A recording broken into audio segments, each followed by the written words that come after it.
All right. Welcome to the Indie Corner After Dark, where we're not only talking about all things independent comics, but everything comics. I'm Mikey. I'm Seamus. And along with our special guest making his Indie Corner appearance is Ro. How you doing, bro? Thanks for joining us. Happy to have you. Thanks for having me. It's really fun. No, listen, man. We were talking Superman off camera, so I was like, "Nah, I gotta get this full on, man." He has some things to say. But a lot, actually. Yeah, a lot, yes, for sure. But yes, people, I'm back again with another Indie Corner After Dark episode number 39. And obviously, you haven't been able to check out from the thumbnail and from the title of the video, we're going to be reviewing the highly anticipated DC Studios project, that everyone's been talking about. Superman, Superman, written and directed by James Gunn, starring David Corenswet and a bunch of other people. And yeah. So we got a lot to say. We saw it. I mean, Seamus and Ro, I believe y'all saw it twice. Y'all saw it twice. Yep. Mm-hmm. Okay, I only saw it one time. But I still got a lot to say about it. But yeah. So we'll get right into it. So for people who have just real quick before we even get into the review, and obviously we're gonna talk non-spoilers and then go into spoilers. So again, you're safe for now if you haven't seen the film. But please subscribe. Support us, please. We need it. Not desperately, but it would be appreciated. All right, so we'll get right into it. So obviously we all saw Superman over the weekend. And obviously we've been waiting for this for a while, ever since James Gunn got the job to be the co-head of DC Studios along with Peter Safran and announced his slate of his Gods and Monsters chapter of the DC universe. Obviously we got Creature Commandos was technically the start, but then we had it's gonna Peacemaker's also gonna carry into that as well. But this is the official first film debut of within DC Studios with Superman. So give me what are your overall thoughts so far? Once now seeing the movie, what did you think overall, non-spoilers? Please, Seamus, start us off, bro. I still think calling it Gods and Monsters is a little. I'm not sure if I'm sold on that because that was in the opening crawl too, and I was like, it'd be cooler if he called this Bronze Age and then the second phase Silver Age and then the last age Golden Age, and I think that would be sick. It's a minor complaint. It's at the beginning of the movie. I don't really care. Overall, this felt like I was watching the Speed Racer of comic book movies. This felt like I was good. I was like, holy shit.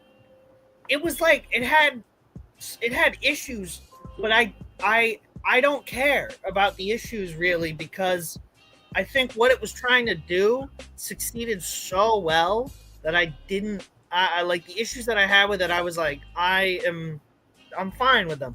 They don't really affect me too much. And on a second watch that I did this morning, those issues seem to fade even farther into the background compared to the stuff that really worked. Because the stuff that works fucking works in this movie, and the stuff that doesn't really end up hurting the stuff that does. So characters, casting, the plot, everything involved in it was very, very solid. And it's like an 8 out of 10 movie that when you're watching it feels like an 11 out of 10.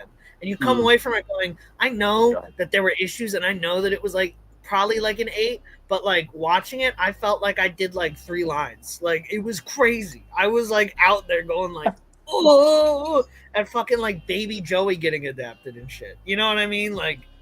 It was that type of shit that I was like, wow, that James Gunn loves Silver Age Superman. This is the most Superman movie I've ever watched in my life. This totally understood the character. This totally made me want to see 80 more movies from this universe. And I know it sucks that cinematic universes are such a big thing and everything has to be connected. But this made me forget how much I hate that kind of thing. It made me go, wait, maybe I do want to buy into seeing more of this shit, which is an incredible feat, especially after the last 5 to 6 years of Snyder's DC universe and Marvel's universe kind of going up in flames at the same time. So this movie did what it was trying to do, and it gave me hope. And I was like, damn, I didn't know a movie could do that, but it fucking did. And so just to piggyback off of that, we had a comment from Monumental Comments who's saying it feels like a classic. and also like you said, it was a good introduction to what's coming. I absolutely agree to that as well. It felt like I was getting dropped into like season 3, like episode 6 of like a TV show, but it was like it was like a good like I felt good about it. Like I felt like I was like it felt like someone was showing me the coolest episode of their favorite TV show, and I was watching it going like, yo, this kind of rips. Like, hold on. Yep. Sure, right. What do you think, bro? What do you think of Superman? Yeah, Seamus really tied a bow over it nicely, because that movie, like, seeing it for the first time, I saw it in IMAX the first time, and it was like definition unreal. Like, I had just read All-Star Superman right before this, so you're seeing Classic. like, dude, a lot of the visuals in that book, like the parallels and the small character like nods, I think James Gunn handled this movie as tenderly as possible, and each frame kind of shows that really well.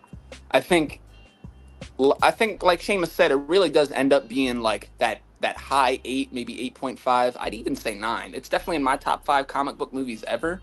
It's just a matter of like kind of like what we talked about before with the pacing, and you are kind of like, I like what you said about being dropped in there like in the middle of like, you know, season 3 episode 6 or something, because I like that, but it's also, I don't know, like I can't be in the world forever. I kind of just want to be like, oh, what's this, like a kid in a candy store, but we're only seeing what James Gunn has put to the camera. So I want more, and I think that says to the quality of it, really. Yeah, I'm in the same boat with y'all. I remember seeing someone say like after watching this movie, it feels like you're watching an episode of like Superman the animated series, like that vibe. Like, and especially like what you're saying, like it's like you're just dropping into like the middle of it, and then you're just like, whoa, like what is this? Yeah, this movie was. I could not stop smiling watching this movie just because I feel like I do have some gripes with it, and I do have some issues with just mostly nitpicks, not really like big issues.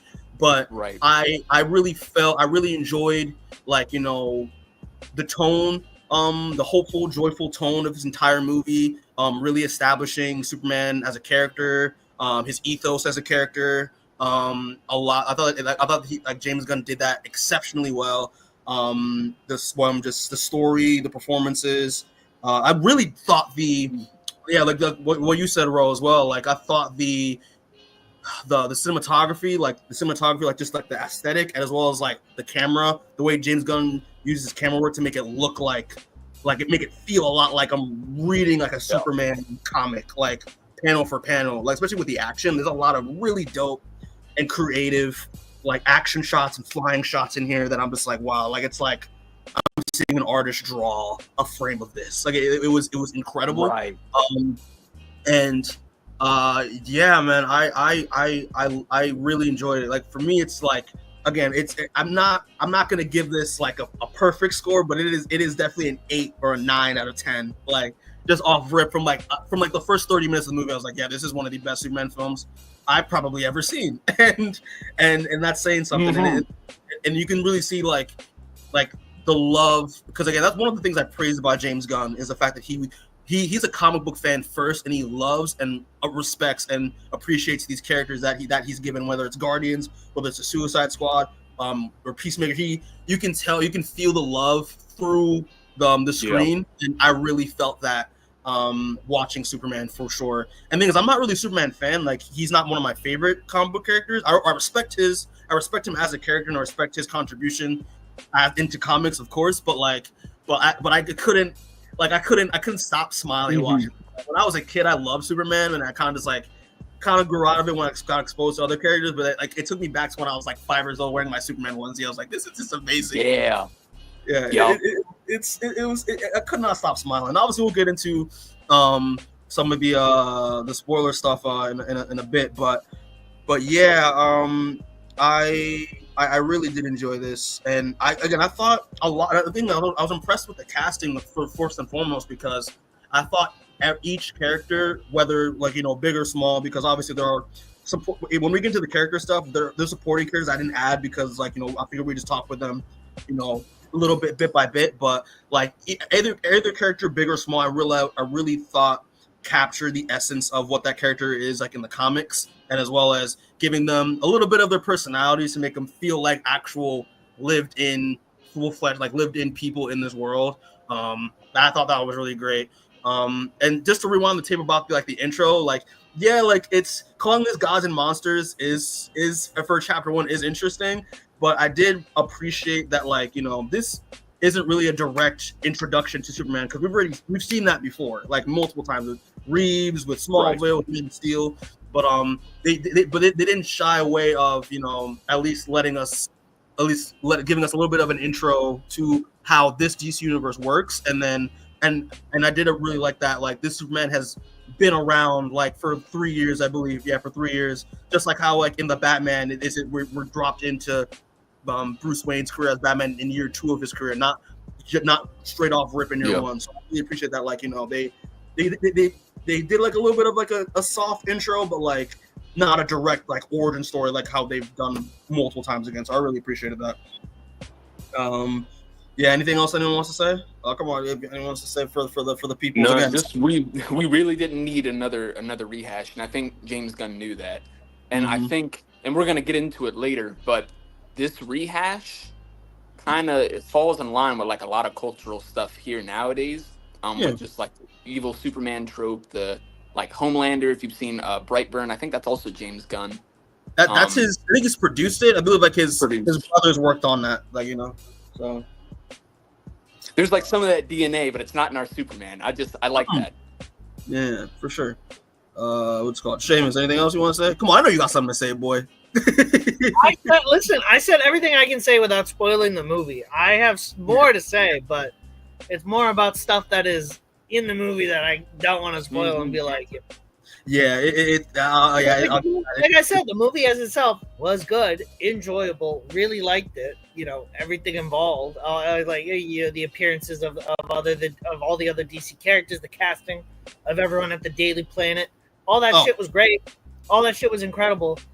But you know what I mean? There's more I could say about other characters that show up and other stuff, but we're in the non-spoiler section. So what do you think of just sorry to cut you off, but like what do you both think of like some of the negative or like hate in terms of this movie? Because there are people that are not messing with this film, and but like, you know, I think I don't know if it's, you know, really warranted. I don't know what your thoughts on like some of the negative perception, but because for the most part this movie has been like very well acclaimed so far for the most part.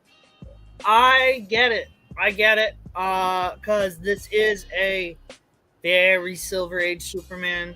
This is a very whimsical and a very fun Superman, and you know, some people either have been put through the ringer with Marvel and they cannot enjoy things because they have been so civilized that it's kind of hard for them to enjoy stuff. And this isn't, I'm not advocating for that stupid phrase where people say let people enjoy things, because I do think stuff should be criticized and there are valid criticisms for the movie.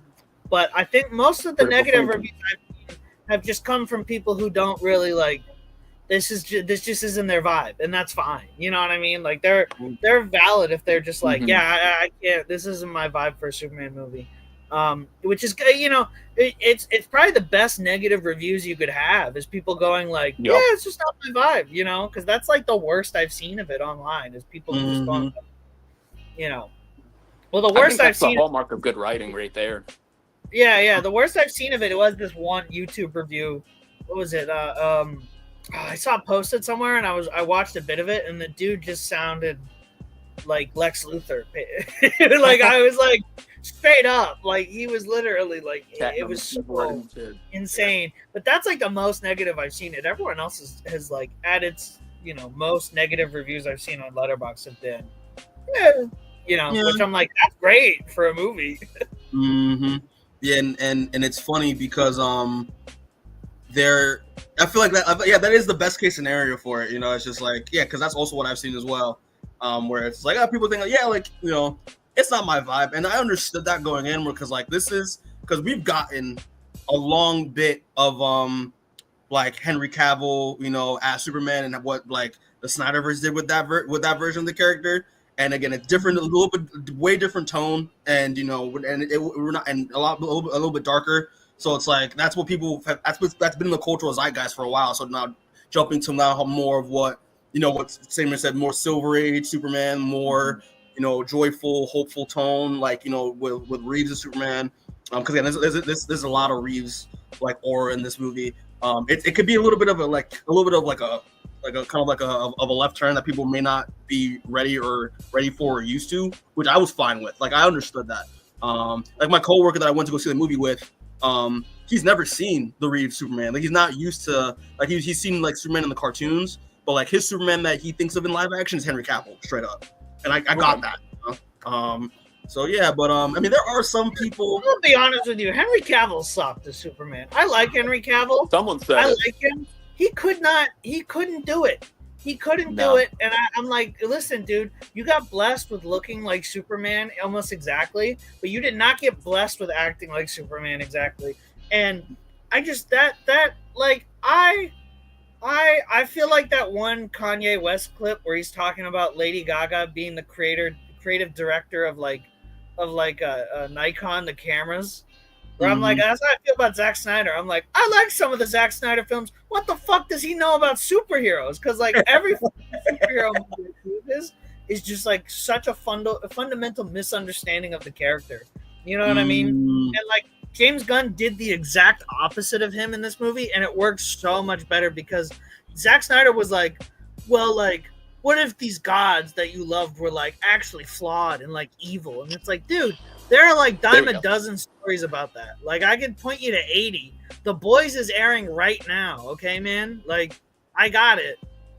Whereas James Gunn was like, nah, man. What if the most counterculture thing you could do is like be loving and kind? And you're like, wait a minute. That's infinitely more interesting than like Zack Snyder going like, yeah, what if like Superman was like kind of like sad all the time? You're like, I don't give a fuck, man. Henry Cavill couldn't even cry in any of those movies. He just had to look like he was like, and you're like, even at the most cryable circumstances, he still just kind of stared at the camera. Dude, when he blew up, when that entire courtroom blew up, and all he could do was just go like, the sulk. Like, what are you doing, dude? Like 400 people just died, and all you could do was just do like a fit check where you're like, oh man, yeah, that's why I loved in this movie. Like David Corenswet Superman was like saving fucking squirrels. He was like saving dogs, and then when that one death happened halfway through the movie, and my man just started like bawling, and I was like, holy fuck, that's Superman. That's Superman. Holy shit, there he is. You know. Oh man, but that Kanye, that's the perfect way to sum up the Zack Snyder Superman. It's just right. Like I like some of it. I like 300, but why the fuck do you keep giving him fucking Batman? He doesn't. All he knows is how to dick ride Frank Miller, and Frank Miller isn't even that good anymore. And it's like, so what do you have left, man? Oh man, that's so funny. For real.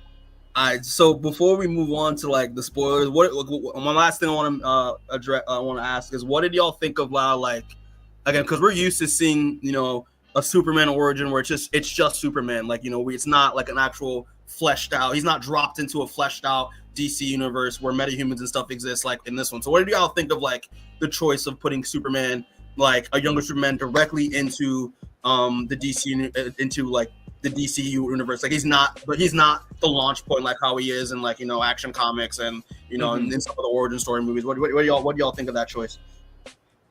Oh, that to me never bothered me because the JSA always existed, so he never always was the first, and I was always like, yeah, he hasn't been the first in a while. I think I don't mind that. I hope that when James Gunn fleshes out more of the universe, that he makes it a point to be like, oh no, Superman is the first of like the second wave of heroism after World War II. You know what I mean? And Superman was one of the first. I'm just worried like Superman only has been Superman for 3 years, but like this Batman movie's gonna have Damian Wayne in it. So like, how fucking Batman gonna be like 80 and like Superman's gonna be like 28? Like what the fuck? Like I don't know. That's just weird to me. I think that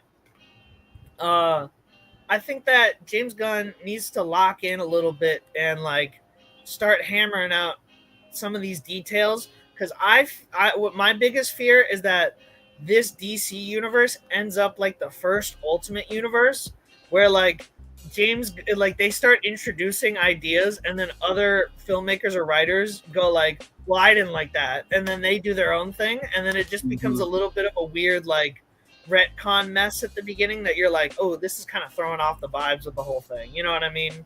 So, well, we're kind of in that. I feel like that'd be kind of annoying. I wouldn't hate it, but like if you're trying to get people on board, you might want to have like this stuff thought out and maybe go like, oh, well, actually, we couldn't do Damian because then that would mean Bruce would have to be like 50, you know, or something. And you're like, ah. But yeah, it's definitely a good start. It's definitely a good start. I'm very hopeful for the future of this. All right, Ro, what do you think? What do you think about this change? Again, I think it's an all right point for me because I love Superman. I kind of love when he's like the first introduction, but if you're gonna build a bigger world and you like the DC universe is pretty convoluted as it is, and Seamus made a really good point with the JSA. So it's like I can get behind it, and the way that they wrote it in the story, they have him being like a respectable force. Like I didn't want it to get the Tom Holland Spider-Man effect where it's like he's like just goofy all the time or doesn't really know what he's doing. Like 3 years in, he showed that not only he's a good force to be reckoned with, but he also has, strength and he's serious about what he's doing. It's not just goofing off. So I really appreciated that. Yeah, for sure. Yeah. And like, dude, wait, Wildcat and Jay Garrick are in the movie. So like, who you know what I mean? Who gives a fuck, man? I think I missed it. The giant mural on top of the Hall of Justice. Right. I missed it twice. Yeah. Like, they had like Wildcat, Jay Garrick, fucking. I saw Dr. Fate up there. Okay. All right. As long as it's not AI Jay Garrick. You know what I mean? Like they got these fucking World War II heroes and shit up there, and it's like, yeah, Superman should be the first of the second wave, but like he's never ever been the first. Like, dude, Vandal Savage is like 1,000 fucking years old, or like 2,000 years old. You know what I mean? Like it fucking. Yeah, no, I do like the fact that like with this change, like it's Superman's gonna be like the second era of like what heroism is with due to his altruism and the way he goes about being a hero. Which again I feel like works because like he does give a little bit of inspiration for some of the other heroes that we see in this movie. So I do like that like he's gonna usher in a new wave of like a silver age of what heroism is gonna look like for this era of the DC universe. I think so I like it. I like the change a lot. But all right, yeah. So I think it's safe to we're 23 minutes in, so we can go through spoilers now. And again, Seamus, I'm so pissed I can't up that video. I can't I use it. I usually put like a huge like spoiler warning like alert video, but because StreamYard pisses me off and the restricting stuff, I cannot use it. But yeah, people. So if you haven't, again, so we're gonna go into spoilers now. So if you have not seen the film, please go ahead and get out, leave, get your ticket, be gone, preferably on IMAX or Dolby. Go watch the movie, and then when you're ready, come back. So yeah, we're gonna be going into spoilers in 3, 2, 1. All right. So now it's free reign. So yeah, some people did leave, which is great. So now it's free reign to talk about spoilers. Real quick before we do that, I want to just talk about just real quick. You can't go to spoilers and then say real quick before spoilers. Like no, it is. I mean, it's not really. Well, it is. Yeah, you're right. That wasn't a good idea. It's whatever. It's whatever. But yeah. So this spoilers. I want to talk about real quick, like. Because I briefly mentioned it, but I really did enjoy like how they kind of like recapture like the hopeful, joyful tone of Reeves and Superman. Like I really, really felt that watching this movie. And as someone who loves the Reeves movies and who grew up watching them, I'm really happy that they're bringing that tone back again. I really, really loved it. And this felt like more of a faithful follow up to Christopher Reeve Superman than Brandon Routh did. And Brandon Routh was like, that whole movie was actively trying to be like, we are a direct sequel. Whereas this one felt more of like a direct sequel than that, which was funny to me. For sure. It's about that spirit. It really, But you know, they dropped the Legacy subtitle. We haven't really talked about that yet at all. Oh no, yeah. You want to go into it? Go ahead. Yeah. I'm okay with it. I just thought it was interesting. Right? I'm cool with that. Like if you're at starting the end of the day, it's all right. Yeah, you really should start with just Superman, and I think that worked because it was like just telling people Superman Legacy. You're like subtitled. You know what I mean? You do. I think more movies should be doing subtitles for sequels, but for the first movie, I don't think you need a subtitle. Just go straight the name. That's it. But this feels more of like a spiritual successor, I would say, this Reeve Superman. Then definitely better than Brandon Routh's Superman for sure. Because I remember that movie definitely tried like no word. But I think it's on par with Brandon Routh's Kingdom Come Superman. Fair. In that one episode of the series, because I think that was really good, but I don't think his original Superman Returns performance was that good. Okay, fair. No, I could definitely see that for sure. It was just boring, honestly. Like, he was a good Superman, but it was just boring. The only thing I remember about that movie is I got sick while watching it when I was like 6, and I didn't even finish it. Bro, you have a weird history of just getting sick at movie theaters when you were a child. No, it was only during Transformers 2 and Superman Returns. Those were the only 2 times a movie actively made me ill.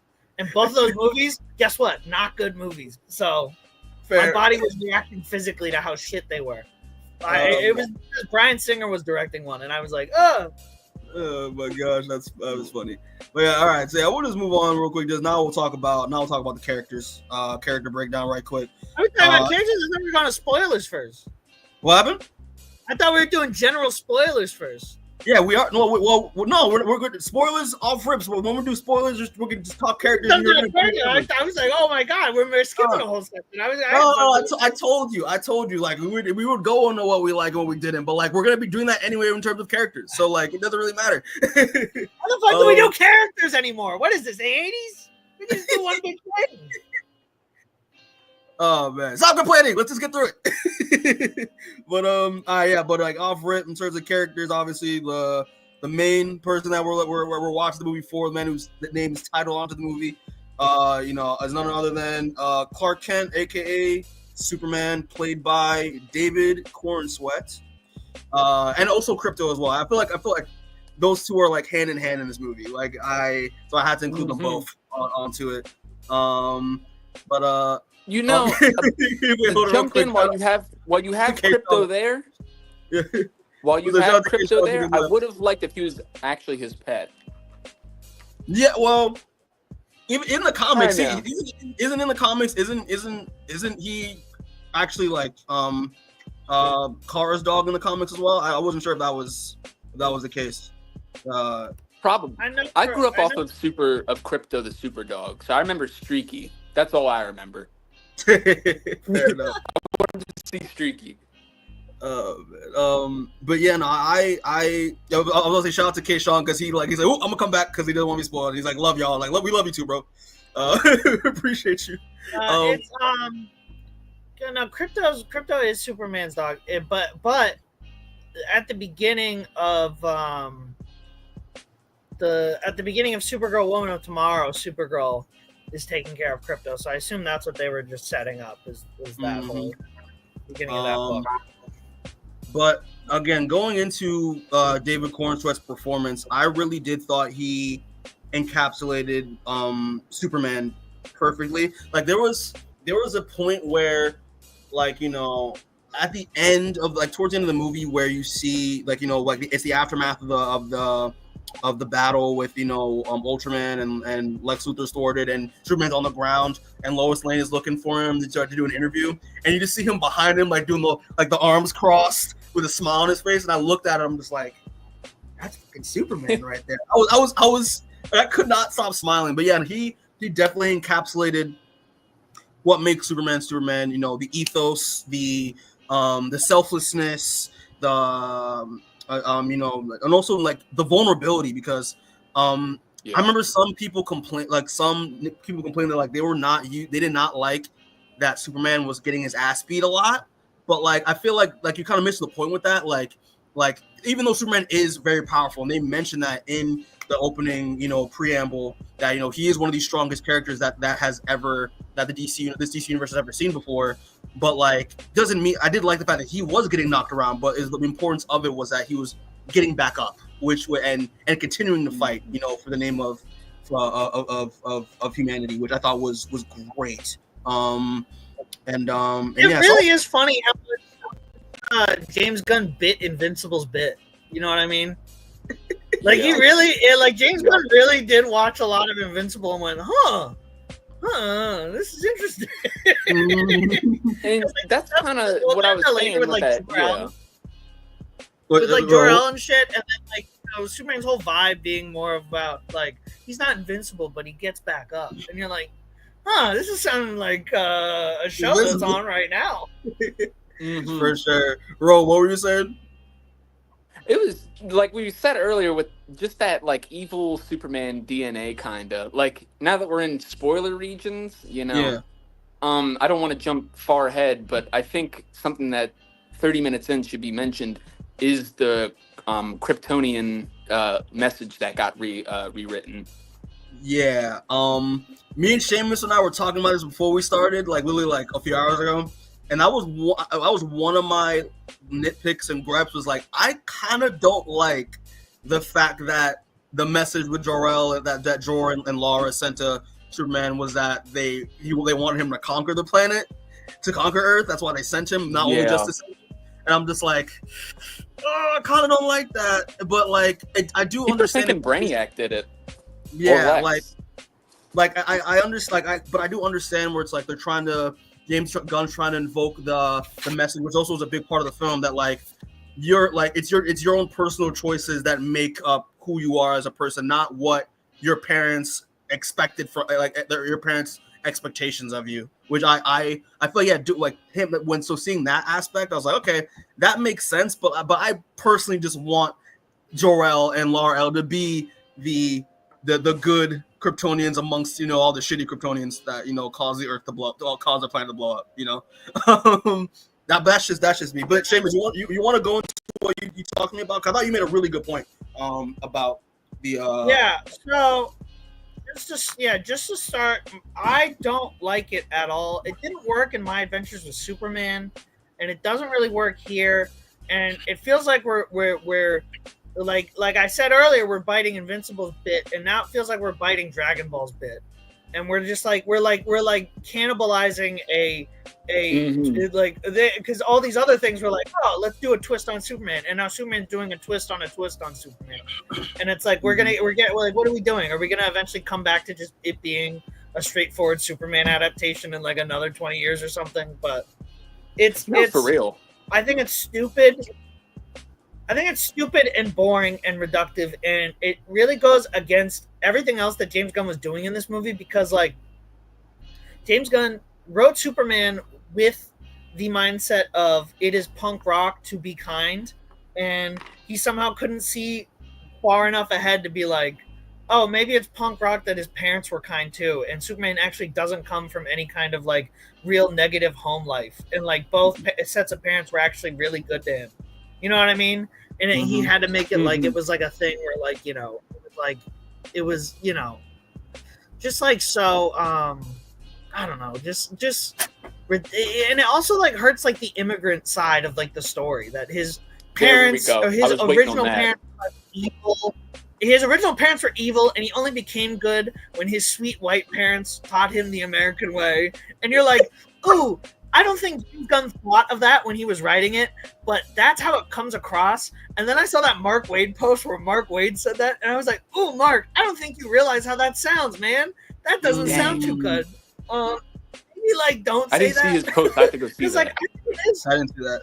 Yeah, I think it is much more meaningful when Superman has two great parents that he looks up, two sets of great parents that he looks up to. And he's like, yeah, both. I was blessed that both sides of my heritage were like very kind to me and gave me the tools to be the person who I am today, rather than him like being like, nah, my foreign parents were assholes and my like new white family were really cool and chill to me. And you're like, ooh, kind of like hurts a little bit, you know. To add to that, I rolled my eyes with Bradley Cooper as Jor-El. I was just like, another gun. Like, a lot of these James Gunn movies, and I love his directing, but you can pick out his isms. And one of those is his actors. I was just like, we could have got someone else, but it's really whatever. Yeah. I'm fine with Bradley Cooper. I think Bradley Cooper is someone who is like on the level of like a when you see Marlon Brando like cameo and you're like, holy shit, that's him. Yeah. You know what I mean? And I'm like, that's cool. That's kind of what I got when I saw it. I was like, holy shit, it's Bradley Cooper. That's cool. Right. And I was like, I think it's my issue with James Gunn writing as a whole, and with this movie, and this movie is an encapsulation of a lot of other James Gunn's kind of attempts to explore deeper themes, in that his heart is always in the right place, but I think it always comes across in a very slightly misguided way. Like a lot of the commentary on America's deep like interest in foreign policy in South American nations in Suicide Squad was kind of coming from like a very correct place, but like the way it came across was like kind of flawed, you know what I mean? And you were just like, oh, I get where you're going with this. I appreciate you trying to say something and trying to do it. And it's the same thing in this movie with both Faria and Jarpur and Superman's parents, where you're like, your heart is definitely in the right place, and I definitely appreciate you trying to like, do this, but like also I think this is like the third strike, and I don't know if you should be really like trying to do these kinds of themes anymore if you're really just going to be like kind of getting there, but also like doing it in a way that's a little like, ooh, I feel like there's a better way to do this if you were a slightly better writer, I mean, but when I saw because you all saw it twice, so you probably have a different perspective with the rewatch. But I really thought that he did. I thought he did like a solid job of using like the conflict between Bavaria and Jamalpur, as obviously as an allegory for a conflict that's happening right now, to explain like as a physical representation of like explaining Superman's ethos as a character, where it's like he doesn't care if he doesn't care. What side's agenda is like, I saw another country invade another country and was about to kill innocent people. I think that's wrong, and I feel like as just out of the kindness of my heart, I'm going to stop that from happening. I love that. I thought that came across great. But seeing your perspective of like what your perspective is like, okay, I can understand as well how it would come off a little bit, but I think James Gunn is just trying to like poke and be like, hey, this is something that we should be thinking about as a collective, but I can't really tell you how to think. And one thing, it's just that like that being one step out of it, because in the movie we got representatives for like Bavaria and all that, and even maybe Jarhanpur, but we didn't see a president for the United States at all. We haven't really seen any sort of like American political figures being represented, and I feel like that's where he's like kind of like that would nail his like political stance immediately. Yeah, you think he was keeping it safe? You see him? He was keeping it safe. I think here's the thing. I think you can totally understand his political stance, because I think him not showing a president and showing that this very rich capitalist evil dude is the one who has all the power, I think kind of colors his political perspective of being like, well, the president doesn't matter. What matters is that this guy who has billions of dollars is funding the invasion of a smaller country so he can profit off of it. I think tells you a lot you need to know about it, and also the idea that like, so many people are trying to say that like it's not an Israel and Palestine allegory, and that it is like, oh, it's Russia and Ukraine, and it's like, I don't know, man. The United States isn't really allies with the aggressor in the Russia-Ukraine situation, but they are certainly allies with the aggressor in the Israel-Palestine situation. And I didn't think of Russia and Ukraine. I thought of our friends over there immediately. So Israel and Palestine, that's not even funny. It's like I see so many people going like, well, does it really take a side? And it's like, dude, they fucking take Netanyahu up in the air and just drop him. They have a star on their flag. Like, yeah. like Mercs Netanyahu in the movie, and you're like trying to make it be like, well, we don't really know. You know what I mean? It's like, well, and Monumental comments say, well, look how Lex had, look how he had Lex behind. I was like, yeah, absolutely. Like, I did not think Ukraine and no, I immediately was like, no, this is Israel Palestine straight up. Like, he's being unapologetic about it. But yeah, man. But I thought James Gunn did a solid job on translating that and how Superman would go about that. I thought that was great. I thought he did a good job with that. But just to circle back to Corenswet's performance, but I again we mentioned this before, but like I really do love that like Superman genuinely is that he when it comes down to it, he doesn't like he cares about everyone. Like even when he's fighting that monster in the middle of the movie, and again he's saving people, he's saving dogs, he's saving squirrels from being crushed. Like Superman is like. He's trying to save the monster too. He's like, well, we could just take like an intergalactic zoo and like do that. And then like, but what if we like just killed it because it's easier? And Superman's like, come on, guys! Like, it really drove home. It's just like, yeah, like Superman is a Boy Scout. Like you know that's what Superman is as a character, and I really love that. Like we got that back with Superman in this movie, because I don't remember the last time I saw like Superman be a Boy Scout in live action. Maybe like Smallville, maybe, but like I mean, it's been years since I've seen that show. So Superman and Lois was pretty good.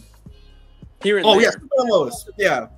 Dude, that's like forgot. You know, like I like Tyler Hoechlin too. I watched like the first 2 seasons of that show. I don't know how I forgot about it. I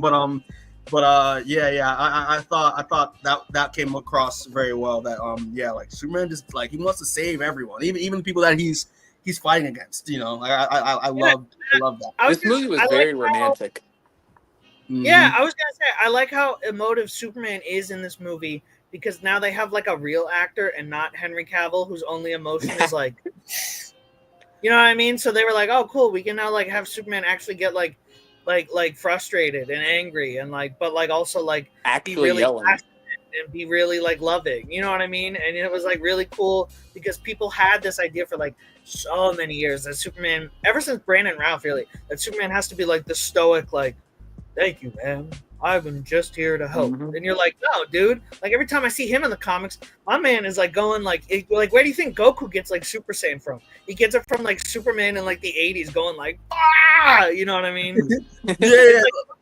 Like you're like, that scene, I kept thinking of that. Like that scene in Super was the first one or the second one where you literally see Christopher Reeves like scream like in midair, and I'm like David Corenswet did that shit. He definitely did that shit hard in this movie, and I love that, you know. But yeah. Well, okay, what did you? Okay, here's something that I want to address, because like a person that I was talking to in another chat said this, because this person is not like this movie.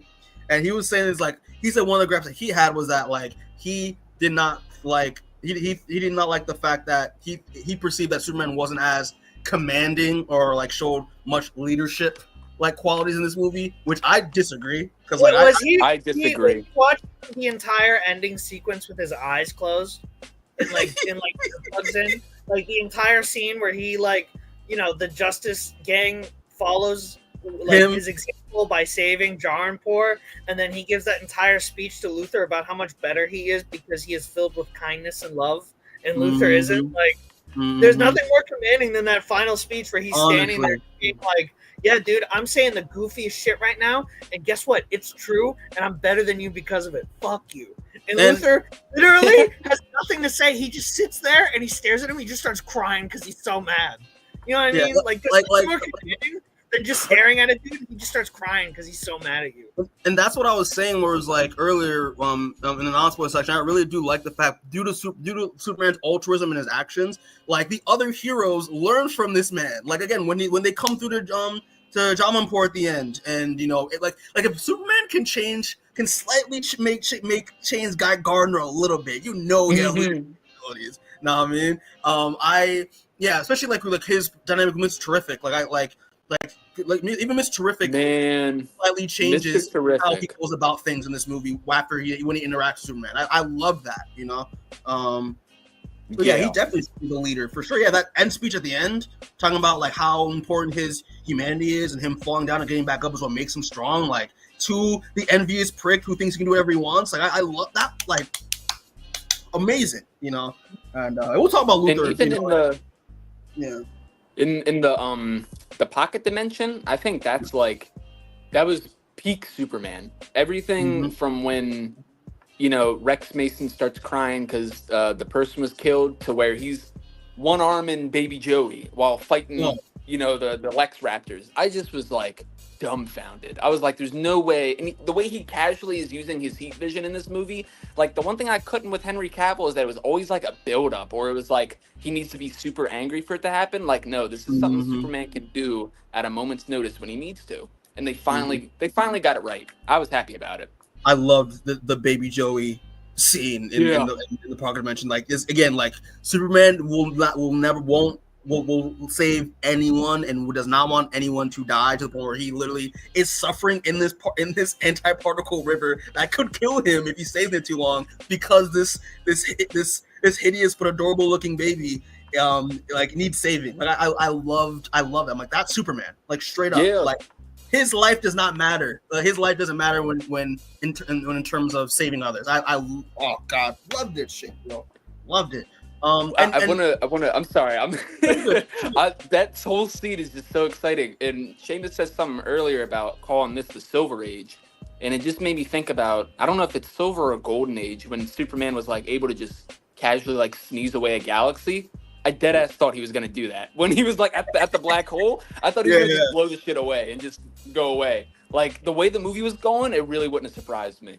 I mean, that's the thing too. It's like, especially with knowing James Gunn and how much he loves comics, like he could have easily just done like the more ridiculous stuff we've seen like from way back in early comics, superhero comics history. But like I liked it there. He's not gonna go that far, but he will do things in the movie that are nods to stuff like that. Right. Which I thought was great. And yeah, I mean, I do like also the fact that, I don't know if we mentioned this too, but like, when this movie was announced and, we saw, the images that he was dropping on social media and like talking about his influences, like, you said you read All-Star Superman, which again is a classic, stuff like that. Like you can really tell, like, Corenswet and David and James, and did their homework and stuff, like, this is the Superman that these are the books that we think embody Superman the best, Superman for all seasons as well. And I feel like this movie actually does portray what those iconic Superman runs establish and represent. So this was great. And also just like, again, like, he's I'm sorry, go ahead. Yeah, so go ahead, bro. No. Just even like you nailed it. Picking like those like certain parts of each Superman run, and I really do gotta say, after reading All-Star Superman, I'm glad Pa Kent didn't die. Like that is my favorite. One of my favorite parts of this. He was able to see it through to the end. Exactly. And maybe we'll get him in the sequel. That's what I didn't like about Man of Steel, is that Pa Kent death. And especially because I like Kevin Costner as an actor. So it's like, that sucks. like I'm tired of seeing Pa Kent die. But yeah. Like, so he's not Uncle Ben. I don't know why we did that. We don't need to do it. Because even when Smallville did it, but like we had so many seasons of Pa Kent, teaching Clark, how to be a good person before he even passed away. So his death felt earned, like it felt. So I like that. Also, like, his interaction with Mom Pa Kent. I love how hilariously Southern Ma Kent was in this. Because I'm just not used to that. Well, both of them, honestly, but like, they're aesthetically, like, they're different. There's not how I would picture John Pa and Ma Kent to look like, but like I thought, they capture the spirit of those characters in there, and their significance to very well in this movie. So I love that a lot. And also, just going on, just before we move on, like with Krypto, I thought Krypto was so fun. Like, it was so fun. I always put a smile on my face. Like, I always kept saying he's such a good boy, but he was a little shit the entire time, which was horrible. Like that scene where like where Superman goes into the fortress, and Krypto just made a mess of everything, and then the robots are like, we can't stop him. He's literally a dog with superpowers. Like, what are we gonna do? I thought that was fun. When he attacked Lex at the end, that was so earned. That was hilarious. I did not expect that at all. And it was a nice reminder that like Lex is just a human being at the end of the day. I like that a lot. But yeah, man. So overall, I really did love David Corenswet Superman a lot. I'm very looking forward to seeing what he does next. Obviously, he said he's contracted for a sequel, so if this movie, when we get more, we're gonna see him again. But yeah, man. And also, listen, I also just want to say how I loved how, again, how much of a teddy bear he was. Like he was just a soft, kind guy. With these amazing abilities, and I love that a lot. And again, yeah, when you just see him just stand around in the outfit and just like, it's like that's Superman, bro. I love that. Also, it's Clark Kent. Also, I thought his Clark Kent was great and did the duality very well, because like you could see him as a very meager, shy, a little bit of cowardly type of tone. Tony puts those glasses on, like he did that separation really well, and yeah, I thought he did a really good job, and I'm really looking forward to seeing what he does next. Also, they mentioned the hypno glasses, and I was like, "That's hilarious." They mentioned the hypno glasses in this, Fellas, I want to say, because y'all seen Superman the animated series. I wasn't familiar with Engineer before this movie, but she was basically giving like Mercy vibes. If y'all know who that is, we'll get to the Engineer, because Yeah, I think it was supposed to be Mercy, and then James Gunn was trying to tie it into an Authority movie that's happening. Yeah, so. We'll get to Engineer, but we gotta move on to the next topic, because I have things to say about the Engineer. So yeah, there's the next bit of characters that we're gonna talk about are Lois Lane and Jimmy Olsen, played by Rachael Brosnahan and Skylar Gisondo. Off rip, love Lois Lane in this. I think Rachel did a perfect job of encapsulating, I told Seamus, but when we numerous conversations on podcasts before, like Lois Lane needs to have that snarkiness, that I don't give a shit, all I care about is the truth, and that's it. And did that, like she nailed that perfectly. Loved her seeing her as a journalist. Loved her see her interact with the other DC superheroes as well, as long as how she navigates the Daily Planet and how that correlates with Jimmy.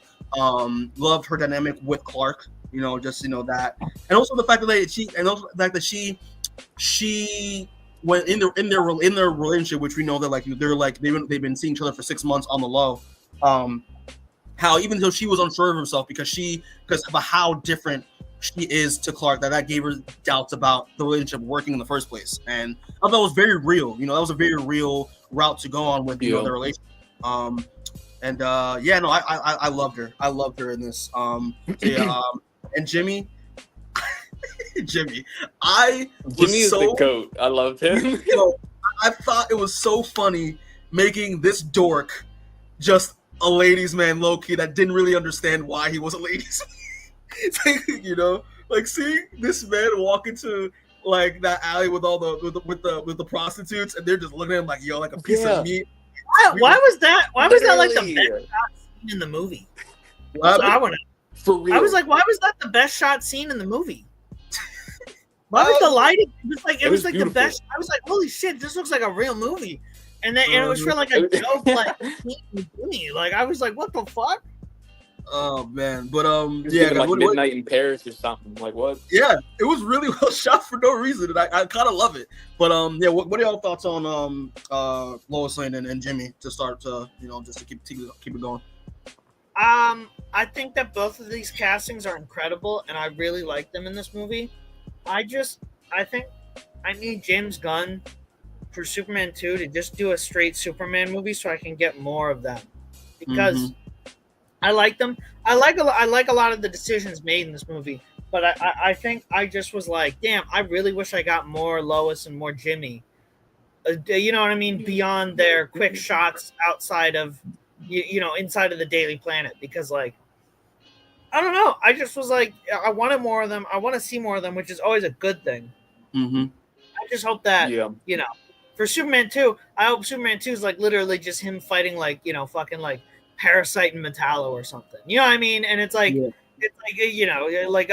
Lex is creating Parasite and Metallo, and Lois has to connect it to Lex or whatever. And it's just shit like that, where it's like Superman just like, doing Superman stuff, and it's just him and his villains, and not like an entire overarching like world changing process, and it's more just Superman going like, so Lois gets something to do, and Jimmy, you get more downtime with them rather than like them always having to be like, oh, like in this movie where they only got a couple of shots and a couple of things to do.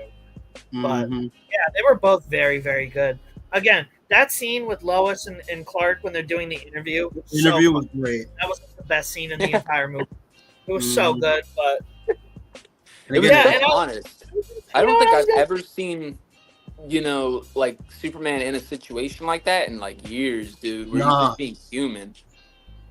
It felt so real. That's why I loved again their chemistry together. Like that conversation felt felt like a real couple. I mean, couple who happen to be journalists would have that conversation. I was like, James Gunn can write adult people. Like he doesn't have to write like man children. Like holy shit. Sure. Like oh my god, I thought he was only able to write like Star-Lord and Peacemaker. Shit, wait. But that scene, like I said, the best scene in the movie just because it was also a great illustration of how focused Lois is on journalistic integrity and to a fault, and Clark is about what he's doing and how right it is, and Lois is trying to get him to see that, like, there's a lot of unknown effects that could come from his very naive way of thinking, and Clark slowly recognizes that, but is then like, fuck you, like which, like, I wish they kept that in the movie. I wish they kept Clark saying fuck you in the movie when Lois brings up super shit. I heard that I saw that interview with David Corenswet where he was like, yeah, when Lois brought up super shit in one take, I just went, fuck you. And I'm like, no, you should have kept that because that is such a Philly thing to do. Oh, absolutely. And I'm like, oh, wow. Absolutely.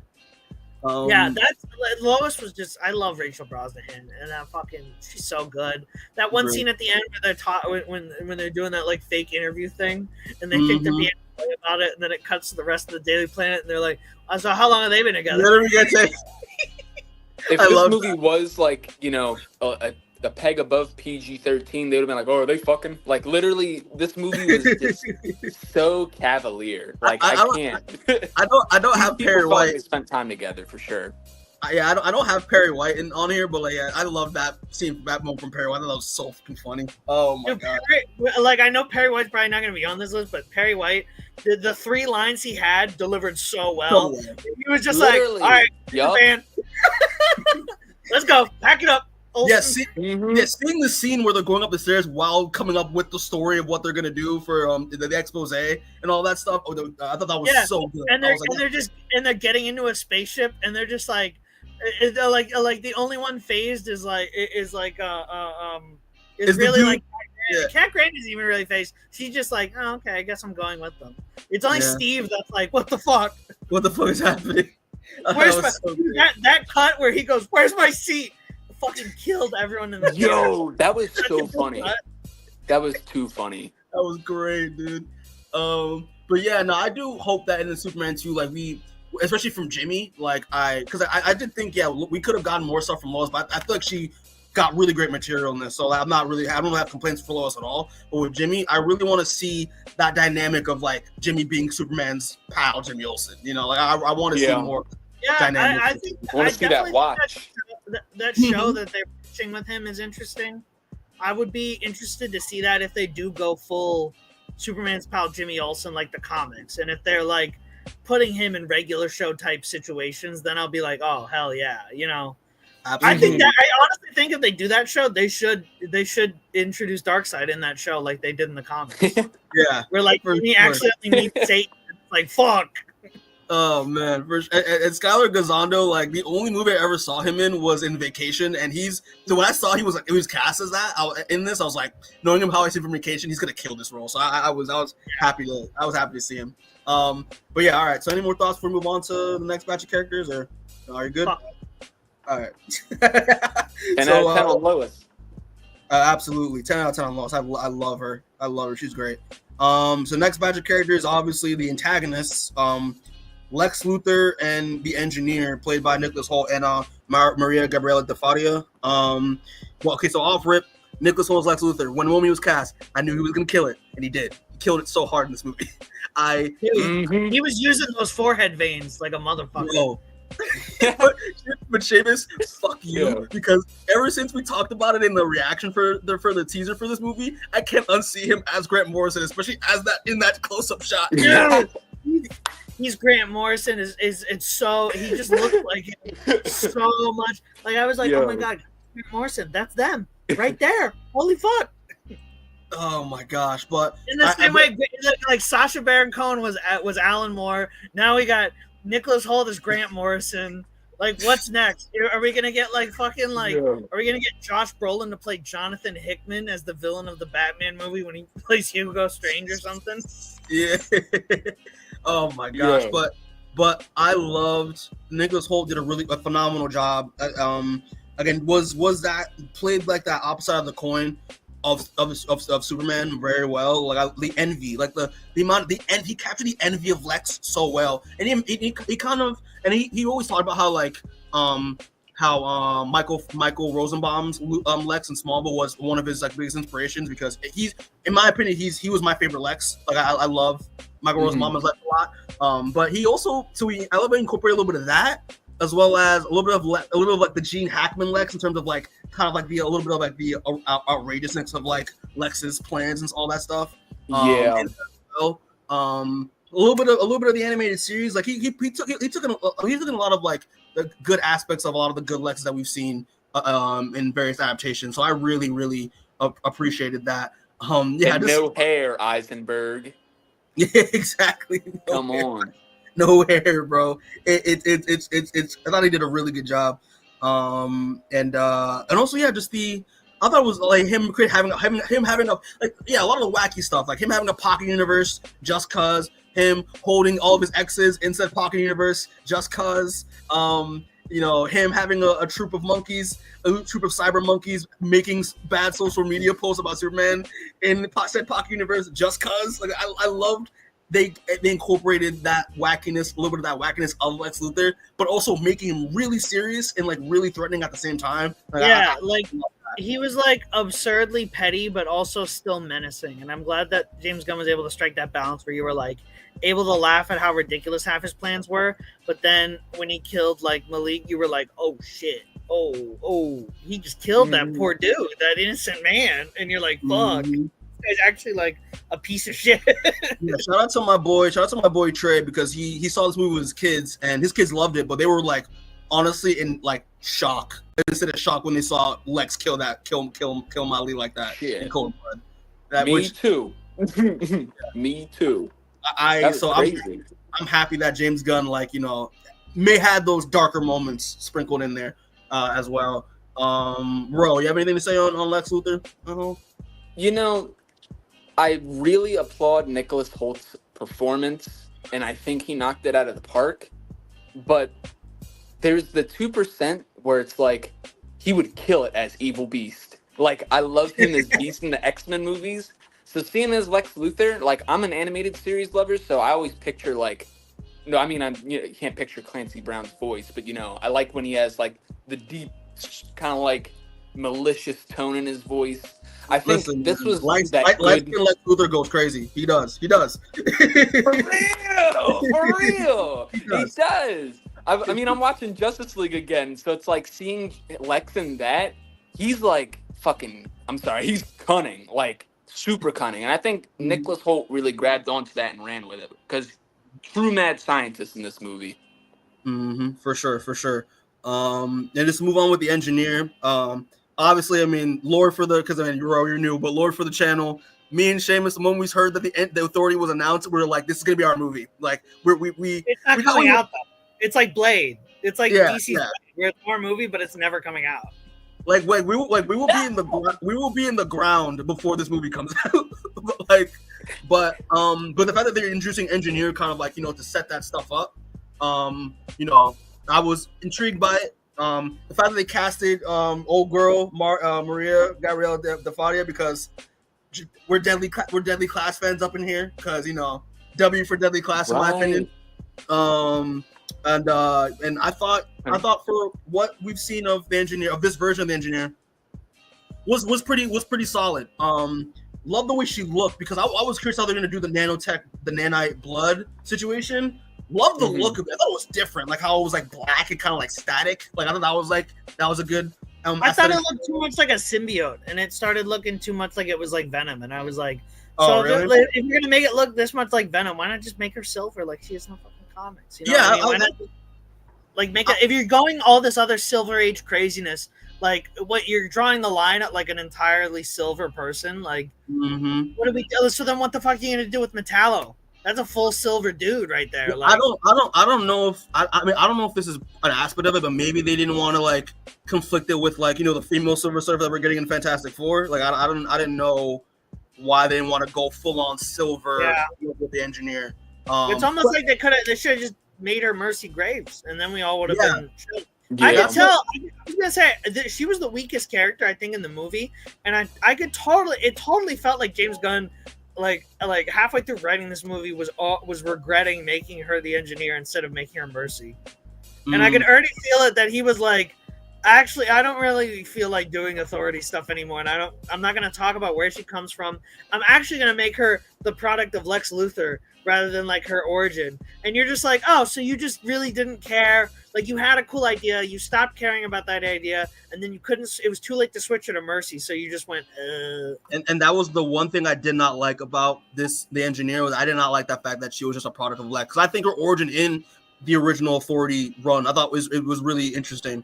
But yeah, I mean overall, but I thought that she looked good. I thought the way they did the powers, again, even though it's more like kind of like symbiote looking, but like I did like that kind of like that nanotech static look. It made her go full body, like, but her face was exposed, so she kind of looked more engineering a little bit outside of the silver that she does in the comics, which I thought was really cool. But yeah, not really much of the character, but I did really think that like he just wanted to make her. Well, he just wanted to do Mercy Graves, but he's like, but I announced the Authority, so I gotta like incorporate that in somehow. So I'll just replace the Engineer with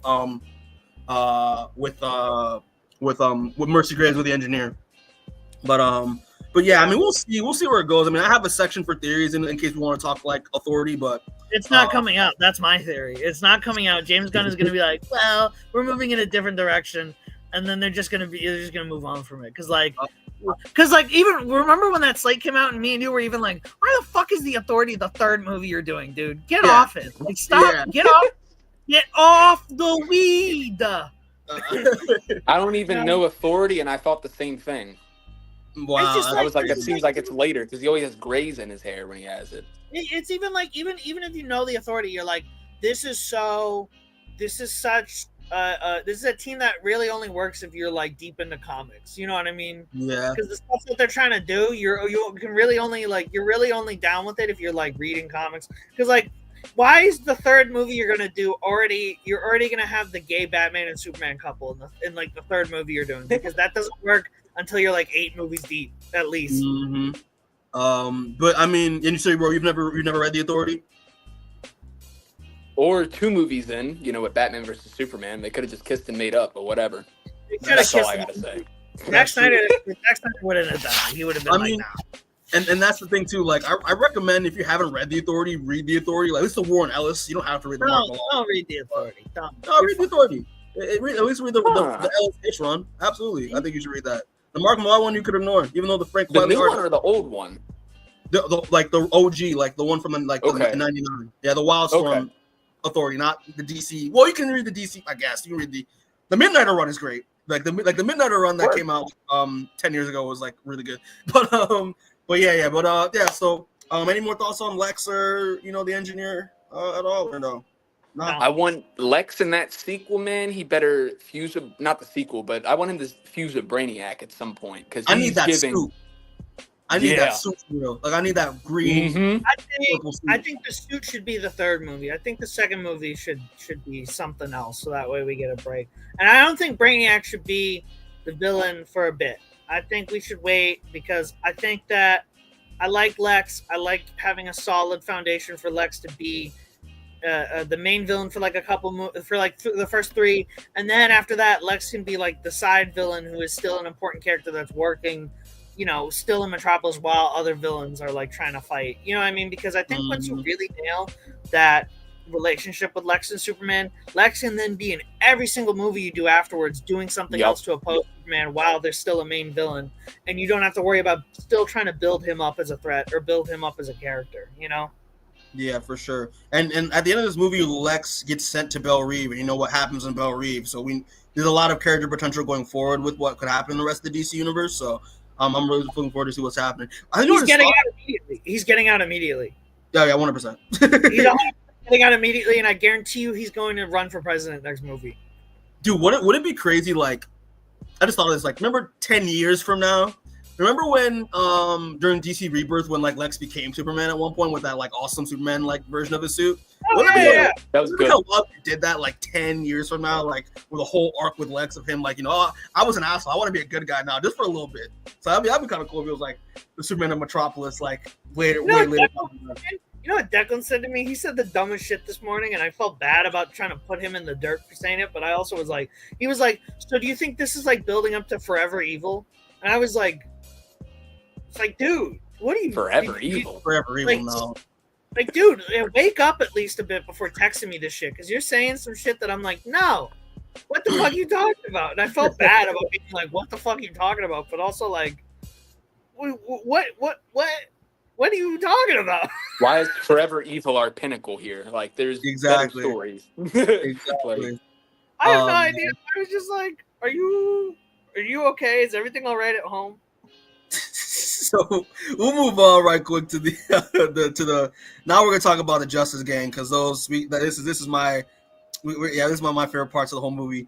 But all right, so yeah, off rip. So for the Justice Gang batch of characters is gonna be none other than Mr. Terrific and Guy Gardner, played by Edi Cathegi and Nathan Fillion. Off rip. Edi Cathegi, listen, I posted on Instagram, yo, you're back, bro. You're back. You did it. Justice for Darwin is accomplished. You did that shit. Yep. I love Mr. Terrific in this. I was saying to Seamus when Superman was coming out, and then casting happened, I was like, I know that like, you know, a lot of people like are watching Superman, but I'm watching this Mr. Terrific because he's one of my favorite DC characters. Like in comics, I think he's very underrated. And I'm happy that James Gunn casted Edi Cathegi, you know, who obviously had one of the worst like things happen to him in the X-Men Fox universe, and have him come back to play this amazing character. And I was so happy to see how much shine and how integral Mr. Terrific was to the story, especially with his interaction with Superman, him thwarting, you know, the Parker universe, you know, bleeding into the real world. His interactions with Lois Lane I thought were really great. His interaction with Krypto were great. I love I love mostly how, because Mr. Terrific is the smartest man in the universe, and how because of how much of a genius he is, he's not really that empathetic towards people. Like, he's very closed off with his emotions. And I love how that translated, how Edi Cathegi did that with his performance as well. But like he does have his mean side eye. Yeah, the bombastic side eye. That was what Mr. Terrific does as a character, and I love it. And I also he does have those moments where he does a little bit of a smirk, or his personality does show a little bit, and I really love that a lot. Just to showcase how much Mr. Terrific ran, I have the Mitch Gerard's Year One that came out. Beautiful cover, beautiful, great book so far too. And yeah, man, I thought he did a great job. So we'll start off from there. I'll let y'all speak. What do y'all think of Mr. Terrific, bro? We'll go with you first, bro. What do you think? Yeah, I think coming off of, because I watched the CW shows way back, and so that was like my first. Yeah, that was my first exposure to Mr. Terrific, and I was just like, I'm glad to see him get his, like, you know, due justice, so to speak. And you know, his interactions with Krypto, like you said, were like utterly hilarious. I think him getting like the needle drop of the movie was so perfect. Like, I'm singing that song that that was played in it. Are we talking about Guy Gardner, or are we gonna get to him in a second? We're gonna get there. Well, I'll say this real quick with Mr. Terrific. That action scene that James Gunn gave him was amazing. Like that turnaround, and just like it really showcased that, like, wow, Mr. Terrific. Which one thing I love about Mr. Terrific, where it's like people think that just because people think that he's all brain, he's all brain, not brawn. That like they underestimate him a lot, and that really showcased it. Like, no, he's still a fucking threat. Do not mess with this man. He was walloping. It was wild in the whole that entire action scene, bro. It was crazy. But yeah, man. But Seamus, man. That's not because I know you have more thoughts on Guy Gardner, so I'll let you speak first on it. Like, so what do you think of Nathan Fillion as? I feel like this is profiling. Like, I can't talk about Mr. Terrific. I gotta talk about the white guy. Yeah. Anyway, my thoughts on Mr. Terrific are like they did it with Ironheart. They're making these characters and they're shoving them down our throats, man. You know, I don't think we need more. No. I thought you were about the movie, and then you went there, and I'm like, oh, he's going there. I got so excited. Mr. Terrific and Metamorpho in the same movie. Bro. We are one step closer to the Terrifics being a movie. Please, Lord we Almighty. knew it. When we saw them both casting, me and you both said we're like, James Gunn's gonna give us the Terrifics down the line. He's giving us the Terrifics. That's a fucking great run. Anyway, this was I'm glad because you know me, Mikey. We talked about it. Mr. Terrific's always been on my list of DC characters who are cool as shit and who are my favorite, but might never get a good adaptation. And we finally got like a really fucking great adaptation. I love the way he talked. I love the way he held himself. It was so cool. He was the coolest fucker on this entire cast. I was like, holy shit. Nathan Fillion as Guy Gardner. I know he's voiced Hal a lot in the comic or in the animated stuff, and he was great as Hal, but he's like 10 times better as Guy. He was born to play this role. And I was like, dude, there was a moment, I forget what he was saying. He was saying some line or something, and I was like, I cannot wait to see this fucking dude get punched out by Batman. I cannot wait. It's gonna be so funny. And yeah, he captured the attitude down perfectly. Yeah, and I think that James Gunn struck that really solid balance that you need with Hal, or you need with Guy, is that he is still a hero and he is still a guy that does help people. He's just the most annoying prick about it. And it's like, yeah, they really got that. Like at the end when he's saving all those people, he's saving all those Japurians, you know, at the end, and you're like, he's doing it in the coolest way, and you're like, okay, now he's cool. And then he'll turn around and say something that you're like, all right, dude, maybe shut the fuck up for a second. and I did the thing in the. Remember how like when we were talking about Human Target and how much we loved the way they got Gardner and Human Target. Like remember every time. When we did the review for it, and we did the review for our best and worst, and I said every time I saw Guy Gardner on a page, I was like, man, fuck Guy Gardner. I did that in the theater yesterday. I was like, when he showed up, I was like, man, fuck Guy Gardner. All the DC fans laughed their ass off because they got it. They understood. Yeah. You know? But yeah, man, Nathan Fillion was great. Captured the attitude of Guy Gardner to a T. And I did like the fact, like how the impact of Superman slightly changed him. Where it's like, okay, yeah, maybe we should get involved because it's the whole Jamapur Barovia conflict, because it's the right thing to do. Even though I don't like Superman, he annoys me. But like I like that attitude. Like I like that little slight bit of character moment they gave him. I like the jokes about the Green Lantern oath. I like Lois about his like that was good shit. I like that. I do like that he was the first Green Lantern you see. It's like this guy like kind of a dick, and you're like, ooh. Which is gonna be a really cool like contrast when we see Hal and John Stewart and Lanterns, because they obviously have way different personalities than Guy does. Yeah. So yeah, I was gonna say I'm super excited to see Guy and Lanterns. That's gonna be probably really fucking fun to see him and John Stewart and Hal, and John Stewart and Hal are gonna be like, dude, you gotta stop fucking giving us such a bad name. Everyone thinks we're all assholes now. It's just you, you know. Oh man, but yeah, I'm excited to see more of both of these characters. I hope I heard that Mr. Terrific spinoff's coming with Jimmy Olsen. So. Like, woo, that's gonna be good. That's gonna hit. And it's funny. Shout out to because I watched an influencer named Straw Hat Goofy. He interviewed Edi Cathegi for this movie, and Edi Cathegi, and he's saying that like the one thing he loved about Mr. Terrific is one part where like Mr. Terrific literally mushes someone's face out of someone's like somehow the way with their face is like, I'm Mr. Terrific, goddammit. I felt that so hard as seeing black characters like, you know, like not it's black superheroes like not like take that, not like, have that type of attitude where it's like, I'm Mr. fucking terrific, god damn it.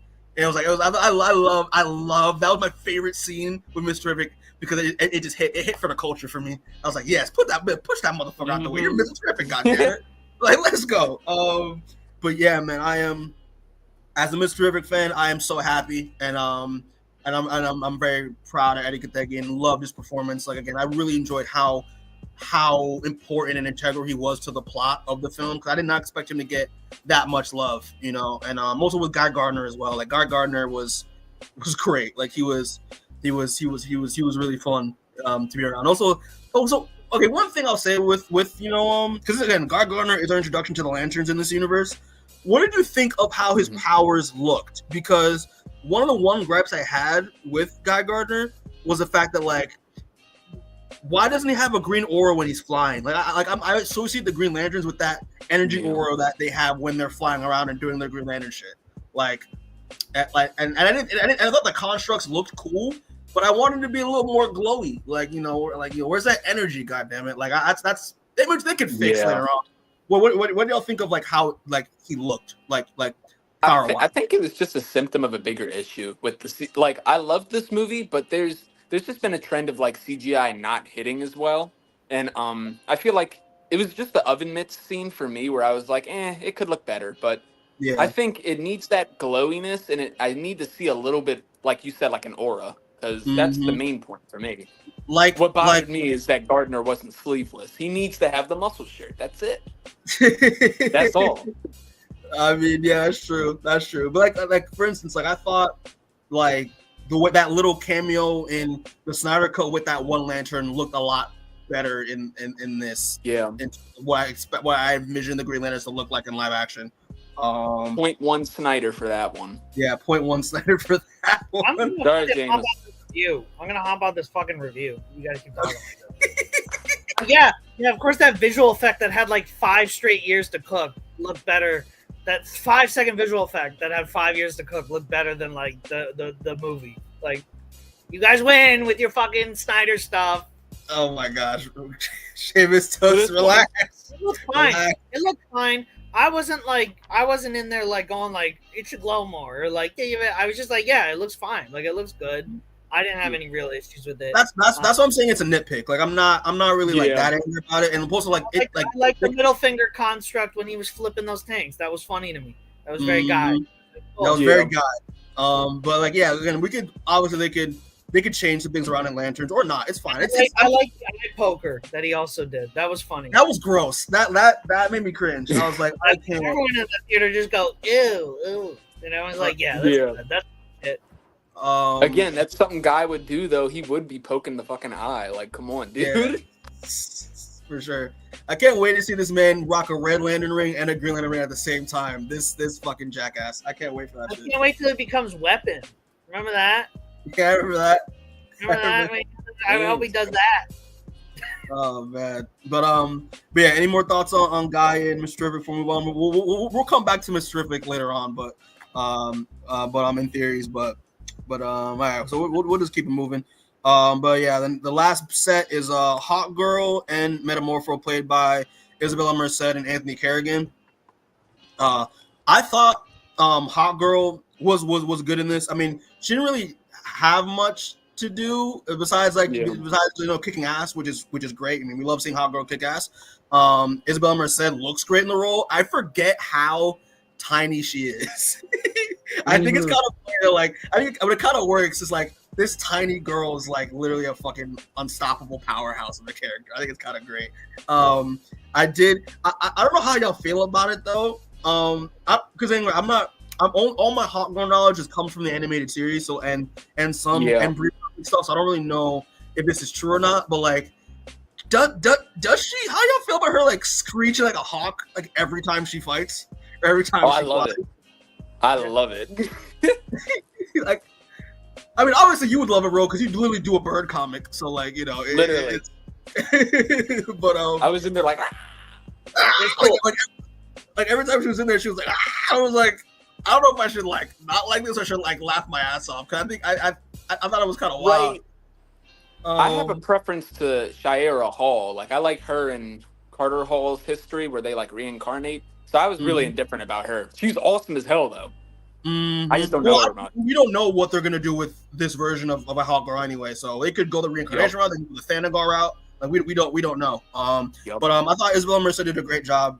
Again, I like seeing her in more stuff. I mean, she was also good in The Last of Us too, part 2 as well as Dina. So Alien Romulus too. Part of the, I was gonna say Kendra is part of the reincarnation cycle. Yeah. I hope they don't touch any of that. I'm gonna be honest with you. I'm gonna be 100% with you. I hope they don't fucking do any of that shit. It's too confusing. It's too bullshit. I hope they just say that she's the descendant of Thanagarians that just landed on Earth and made a home on Earth. That'd be fair. And she's like, there we go. You know what I mean? Because like that shit in the comics, you could find like comic nerds who like know everything, and even then, those nerds would be like, I don't know, man. Stop asking me. It's too much. They tried. remember this. Remember the CW tried to make that reincarnation thing at her part of their both of Carter and Shire Hall's origins work, and it just didn't work. So like I don't mind them like just doing something like what you said, Seamus, just something simple that we can understand and to the point, and that's it. You know, and I hope they go that route too. But yeah, man, and also just talk about real quick Metamorpho. Loved Metamorpho in this. I thought Anthony Carrigan, when Anthony Carrigan was cast, I thought he was going to do a great job. Loved the way he looks. He looks great. Like, I love almost practical look, but then obviously with the VFX added to it, when it comes to his powers, I loved it. I mean, they did the sun with little baby Joey. That was great. Love a bit, but like I don't know what it is, but it's like, you know, they really incorporated like the vulnerableness of Metamorpho being like this kind of like misunderstood kind of like monster in a way, but like a monster with a heart of gold. I kind of like that interpretation of him. But every time I envision Metamorpho, like I just think of how I've seen him in like animated stuff where he's kind of like the Thing, where like he's very like you know where he's very kind of like somewhat confident in who he is, and just is more kind of like macho, and just like I kind of like that. That's what I always think of him when I'm thinking Metamorpho in my head. But like, but I liked his kind of more timid vulnerableness in this. And Anthony Carrigan did a really good job with his performance, showcasing that kind of side of Metamorpho. And what are y'all thoughts on Metamorpho and Hawkgirl? Any more thoughts on those characters? I liked Anthony Carrigan as Metamorpho just because I like Anthony Carrigan a lot. I wish he made Metamorpho sound more like one of those like noir detective heavies. You know what I mean? Yeah. Because I think that's always in my head how Metamorpho's always sounded. It's like one of those guys that's like, Yeah, like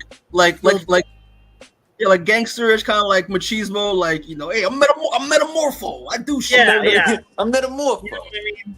Yeah, exactly. Like shit like that. Which I'm like, it's nitpicky. I don't care really, but like, it's Anthony Carrigan. I like him, and I thought he was good in the movie. But it was nice to see Metamorpho in the movie. It was lit. Absolutely, yeah. Right. We live in a world, like you said, where we saw Metamorpho in a movie, bro. I never thought it would happen in a million years. Literally, and he did stuff, and it was cool. Him making that like fake sun was a great moment. I love that moment a lot in this movie. That was really cool. But I got nothing else to say on these characters. I mean, I'm looking forward to seeing more of them. I think we're gonna be seeing Guy and Hawkgirl in Peacemaker season 2. So we're gonna be seeing them pretty soon. So yeah, that's great. That's great. That's any other characters anyone wants to mention? Any because these are the last slides for the characters. One? It's just for Metamorpho. Like I hope he gets some sort of continuation, because when Superman went into the building after that message came out, we see that it's Stag Industries. So I was like, okay, we're getting a little bit of world building here with Metamorpho. It looks like maybe in Terrifics we'll get something. Yeah, I feel like they have to. I'd want to see them do the origin of Metamorpho in some shape or form. Not in the Terrifics, maybe if they do the Terrifics thing, or if he gets a movie or a show or something like that. I feel like because again, like not all people know him, so I feel like it's justified to do an origin piece with him for sure. But yeah, I don't know. Like I remember like Cat Grant. I mean, she was there. Eve was hilarious, especially with her obsession with Jimmy, because Jimmy's the GOAT. And Perry was really fun. I don't really got anything else to say on it. I think we're kind of I'm done with characters so far. All right, so now to get into now some cameos and Easter eggs, and I got a few that I wanna address right quick. I have a slide for, but yeah, some of the things that I've noticed that I thought was really fun. One of the characters that is in this movie that who was really just there, but like his role wasn't that significant, but like he was just there just to remind people that, oh yeah, like this character exists in this part of the world. Yeah, Frank Grillo's Rick Flag Sr. I thought because again he doesn't have the white hair in this, which from what I understand is because he was filming something else back to back along with Superman, so he was contractually obliged to keep his hair the way it was in the show he was working on. So but he said probably the next time you will see him in any DC universe stuff, he's gonna have the white hair, so to make it more cohesive with Creature Commandos. Seeing him in this was cool. I did not finish Creature Commandos, but I did like. Oh, it was good. Yeah, I was like halfway through. I really did. I really was enjoying it. But this watching him in this kind of reminded me. Okay, I gotta finish Creature Commandos because I did like how we did Rick Flag Sr. in that. Yeah, seeing him in there, also seeing Peacemaker show up, in that little cameo, that was hilarious. Yep. That little tease of Gotham City, like during the evacuation of like Gotham City, it was like, okay, Gotham exists, that's cool. But the big one I did not expect. Yep. I did not expect to see Supergirl at the end of this movie. I did not expect to see that. Nope. And not at all. And Millie Alcock, even though she was extremely drunk and that was hilarious, she looked great in Supergirl outfit. I thought she looked really cool, really dope in this, and like a little bit of a teaser to see what she's gonna be like in her movie for sure. Yeah, I gotta finish Woman of Tomorrow because it's a good book. I also have to finish it too. I've not finished it, but I got like the first chapter done at least. It's like Tom King's one good book, and you guys can't even fucking read it. Okay. Also wrote more lore for the channel since you're new. Seamus a year ago was glazing Tom King, but then after now Wonder Woman came out, he did Mikey. It's been like 4 years since we did that. What? Since we did that Tom King best and worst. It's been like 4. Dude, that was literally like a year and some change. no, dude, that was like a while back too, I think. But everyone's been saying that it's the CIA. Well, it's his time he spent in the military that people aren't cool with. Oh, he like helped the invasion of Iraq. He planned that out. Right. And I don't know. That's the thing. He had he like the issue that I started having with him is that he did that stuff, and a lot of his work seems to try to like talk about that stuff, but like in every interview he keeps saying how proud he is of the work he did, and it's like, dude, like you're evil. No, for real. We're like I was able to vibe with his books because I think a lot of his books, at least before I read some of those interviews, were at least seemed to trying to be in conversation with the stuff that he personally did with help planning the invasion of Iraq when he worked for the CIA. And then in the last couple of years, as people started finding that out a little more, they started asking him more about it. And his response every time had been like, yeah, I'm really proud of that. And I'm like, yo, dude, what the fuck? I thought these books were like a conversation about how, yeah, you did some fucked up things and how that's forever going to weigh on you. But like, that's tough for like a person to deal with. But also like, are you even allowed to feel guilty because you committed that stuff? And you are, you know what I mean? And I was like, wow, that's really interesting. Reading like Mr. Miracle or like Strange Adventures or like even Vision or like, any of that, even Supergirl. And you were like, whoa. But then seeing his interviews where he's like, yeah, I like it. I loved it. I loved every minute of it. You're like, yo, what the fuck? Oh man. So like, Supergirl, I think, divorced from that, is still a very, very good book because it was just, it's so fucking good. I've heard it's amazing. Yeah, and like people had an issue with Supergirl showing up drunk and like trying to connect it to James Gunn's supposed history of being somewhat misogynistic towards writing his female characters. And I was like, again, I think you guys are jumping the gun a little bit here because the start of Supergirl Woman of Tomorrow is her. Yeah, isn't she in a bar? Yeah. What? Yeah. Isn't she in a bar drinking into a bar? Yeah, that's what I'm saying. It starts that way. So I'm like, hey guys, let's hold off a minute because like I think it's less of James Gunn thinking all women are like college age drunk sluts and more that's how that story starts. So like hold on guys. Like James Gunn But that's immediately what I thought of, because I read the first few issues, and I was like, yeah, this is literally how she is in the Woman of Tomorrow run, which they're adapting. It starts like that, and she has Krypto, and it's like, okay, guys, like, let's hold off on some of these criticisms, because like when you see where it's going, you're gonna be like, oh, okay, I get it, you know. But yo, real quick, since we're on like the last slide of characters, and I don't see Ultraman, I want to say. Well, there's an Ultraman slide, but you go ahead. Okay. Yeah. But I mean, no, you can say what you want to say. Okay, sorry. Yeah, I don't know. I think I expected a lot more than what I got from him. Like, I thought he was gonna morph into Parasite. I thought he was gonna be Bizarro, and it's like, yeah. You know, I'm cool with the first Superman movie being this good. It can have a mediocre villain, but if we were just gonna make him Bizarro, I would have preferred like him being a little bit more autonomous from Lex. Yeah, for sure. Yeah, I'll say what I have to say. I like Lex calling out the moves. I liked Lex calling out the moves a lot. Yeah, but the way he would do that fucking thing, just like calling him out, like he had a parlay on the fucking fight, and he was like jumping up and down, like almost in tears, at like just yelling, "What a!" And you were like, "Oh man." He was using my truck. I'll be right back. No, you're good, bro. But yeah, he was pretty much a conduit for Rex's rage. I thought it was really fun. But yo, because anything that I missed in terms of the cameos, Easter eggs, because again, I think you watched it twice, so like, I don't know what I missed. The Justice Society cameo of the mural with like Wildcat and Dr. Fate and shit. I'm pissed I missed that because I'm a huge JSA fan. Garrick was there, baby. I saw my boy.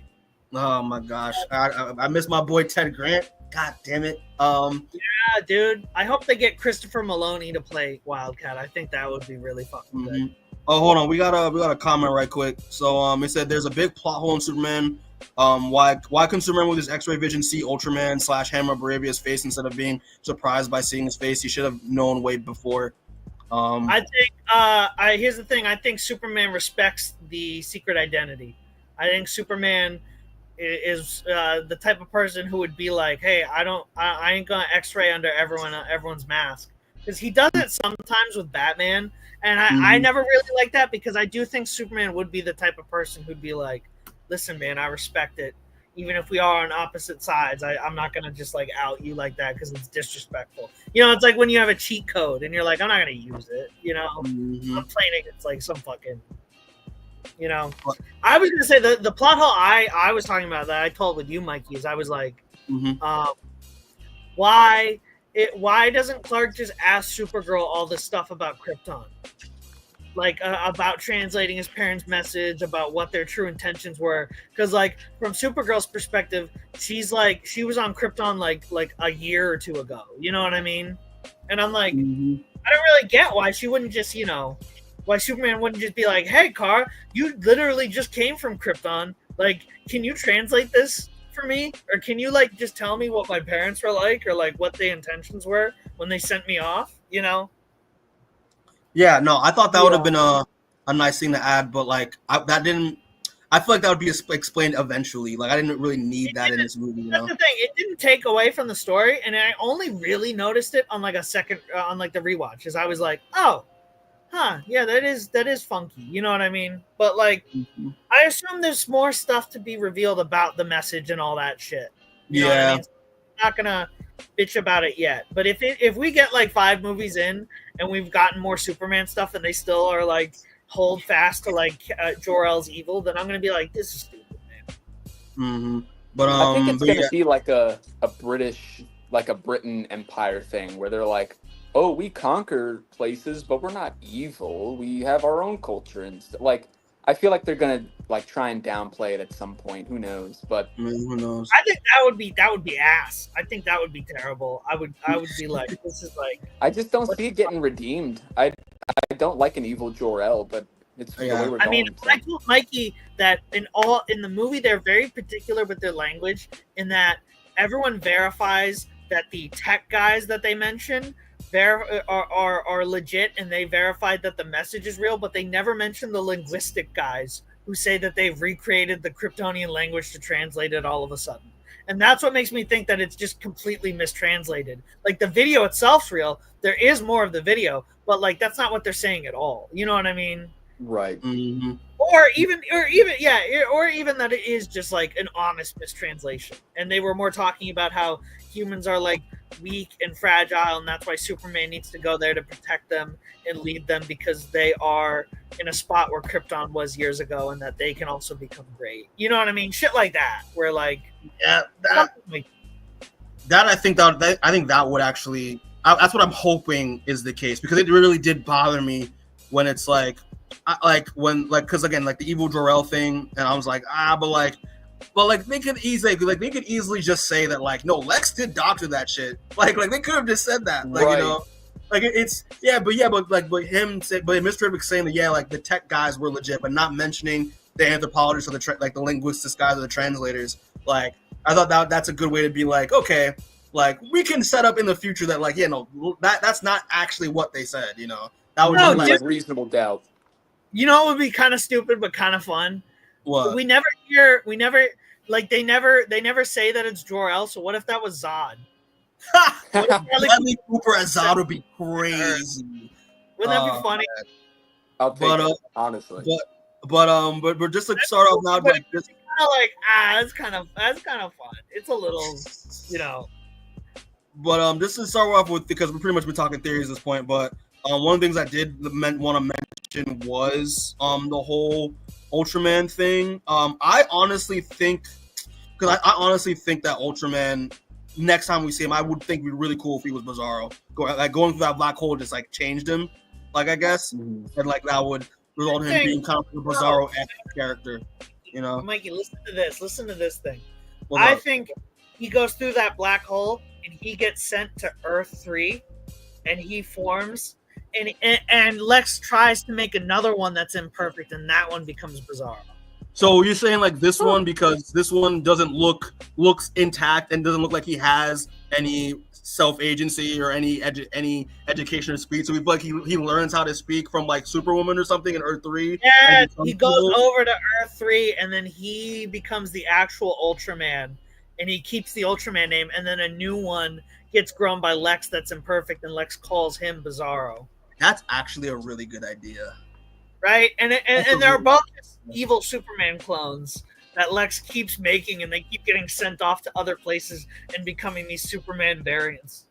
Because that'd be kind of cool if Earth 3 has all the other characters like Johnny Quick, Superwoman, Deathstorm, all that, but doesn't have a Superman until this Ultraman from the main universe shows up into their world and becomes their Ultraman. And and Lex is like his Jor-El, who's like, you know what I mean? He's like, yes, I must defeat Superman at some point.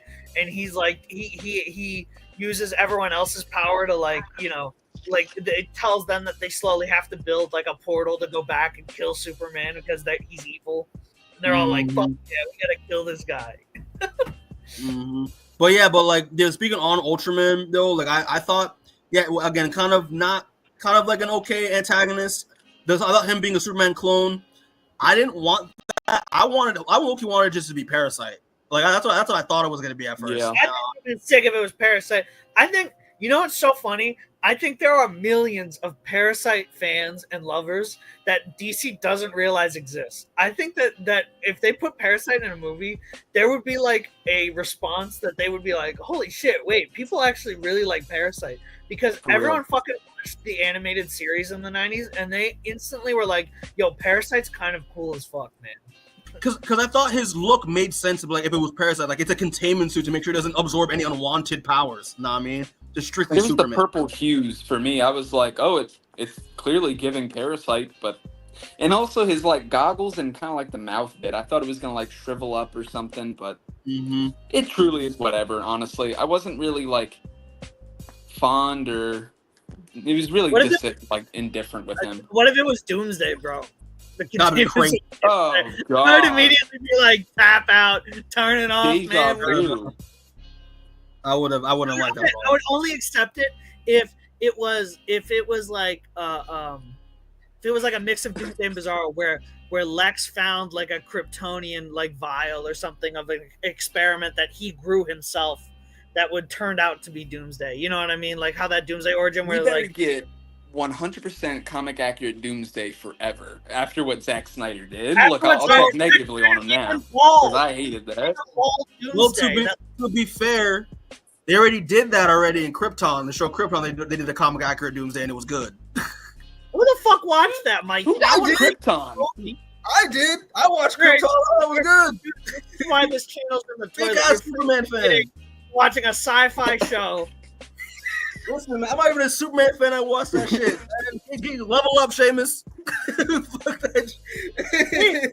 He looked really good At in least that it show. was good too. It was really funny to me that the two best-looking Superman adaptations were in a sci-fi show. Literally, Doomsday, Lobo, and Brainiac looked great in that show for no reason, and I was like, "This is great." Brainiac Like, did dude, look good. what are you doing? So Put this money towards Superman and Lois. Come on. So all I'm gonna say is, like, when it comes to Real. Doomsday, put respect on Krypton, bro. Put respect on Krypton. They did it. Yeah. So, Yeah. but I hope we see. Okay, Superman 2. I hope it's Metallo or Parasite or someone of that level where we're getting like a regular Superman villain, and I hope they don't just immediately jump to like, oh, Doomsday or like Brainiac or like, No. you know what I mean? Because I'm like, Again, I don't need those guys. I'm gonna be honest with you. again, like, there's so many really interesting villains Superman has in his rogue gallery that I want to see first before we get like the heavy hitters like Brainiac or Doomsday or Zod. Like, I don't even want to see Zod right now. Like, I want to see Metallo would be a great one. I think Metallo would be great. Parasite would be great. What I feel like if they we'll see threw it- Mr. M, the M. Well, you want Mixie to show up? I want yeah. Mr. Mixelpick, motherfucker. I want Mr. Mixelpick. Like Superman 2, he's fucking fighting Mr. Mixelpick, and it's Yup. like this Silver Age bullshit where Mr. Mixelpick is setting up situations that fuck with Superman, like using Parasite or Metallo, and it's him. You know what I mean? Where he's like purposefully trying to make Superman's life difficult, like he is in the comics, by throwing all these villains at Superman, and Superman's like, dude, I'm going through a lot right now. I just found out like my dad's evil. Can you give me a second? Like I'm working through a lot. And Mr. Mixelpixel like is like, no man, this guy like fuck you. Like you said you're the strongest, dude. So hear me out. If they do Mr. Mixapitalik, when we get the Titans movie, and I'm assuming it's gonna be Nightwing or whatever in the Teen Titans. I would assume if that's the case, they have to do Batmite. They have to do Batmite. They're definitely doing Batmite. Have I you think been reading even in those Brave and interviews Bold. with James Gunn? Wait, say that again, Seamus? Have you been reading those interviews with James Gunn? No. Dude, Please, he's been mentioning Batmite every other interview. Literally. He literally Yep. like they asked him about the Batman 2 script, and James Gunn was like, yeah, it had Batmite in it, so I gave it the instant green light.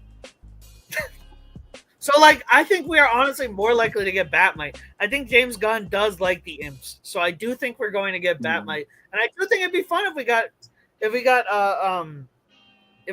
Mixelpick, because I just think that he'd be fun as like a really fun. cool Silver Age second villain that's like, creating these other villains to fuck with Superman. I think that's just a fun premise. All right, so I got nothing else to say on Ultraman. I mean, I hope he does come back as Bizarro, or your idea with him being like Earth 3 Ultraman. That'd be great. I actually would want that idea more, actually. Yeah, but next one is mostly just Supergirl. Like, we already said enough, but like, I'm looking forward to Supergirl after this. Like after seeing her in this, and they're doing, how the mention of her drinking, love to binge drinking in alien planets. Like, they're pretty much going to be doing one of them tomorrow, and I mean, with Lobo and all that. So I was gonna say, the Lobo change has me a little apprehensive because in the comic, I knew that character was supposed to be Lobo, but I was kind of okay with it not being Lobo just because I was like, if this was Lobo, this might be a little too distracting for me. You know what I mean? Because I think the story that they're trying to tell, you start throwing Lobo in there, it'd be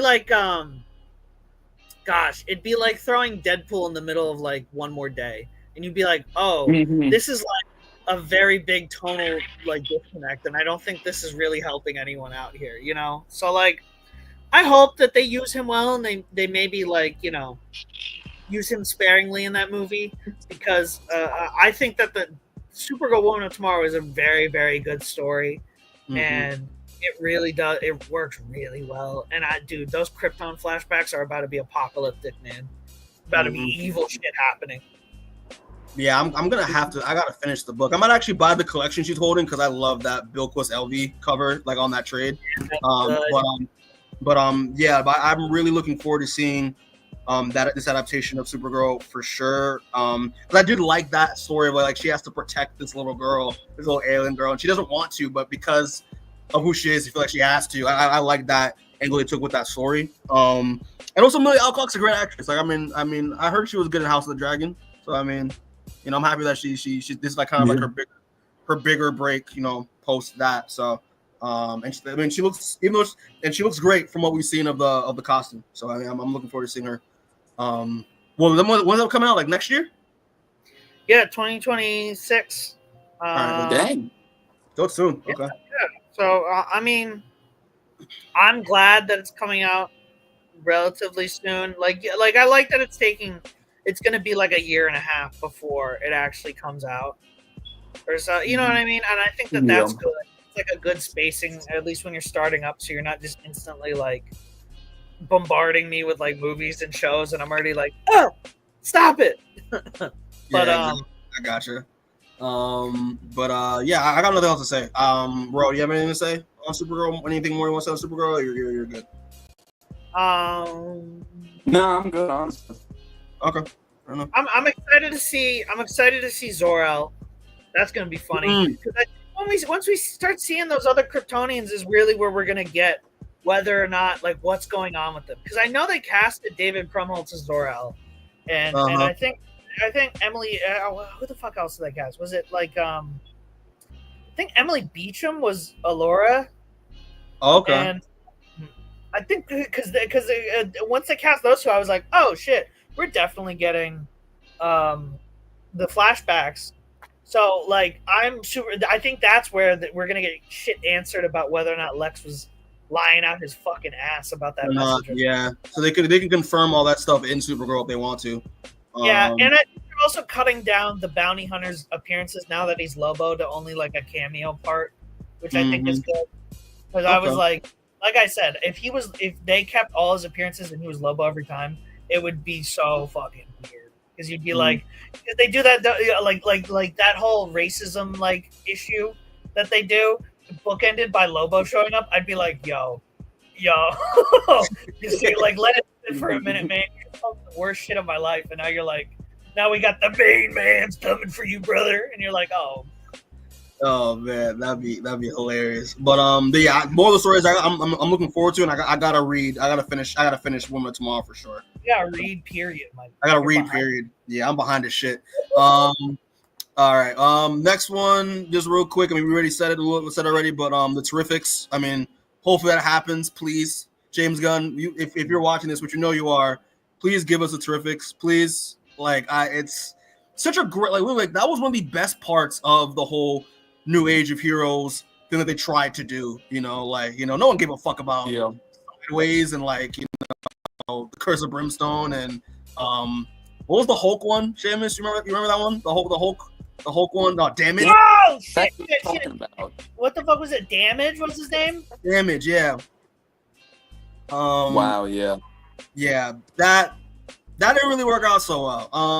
So I'm hoping that having Metamorpho and Mr. Terrific on here really will. That if they decide to do it, I that would be a really great team to add on to the DC universe of the Terrifics, because listen, the DC universe needs a Fantastic Four too, and this is the perfect Fantastic Four, and it gets even more excited because if he does the Terrifics, that means we're gonna be getting Plastic Man, we're gonna be getting Saturn Girl, if they decide to, which could introduce leading superheroes, that'd be really dope. Yeah. Who does anyone have any picks for Plastic Man? Who do you want for Plastic Man at all, or no?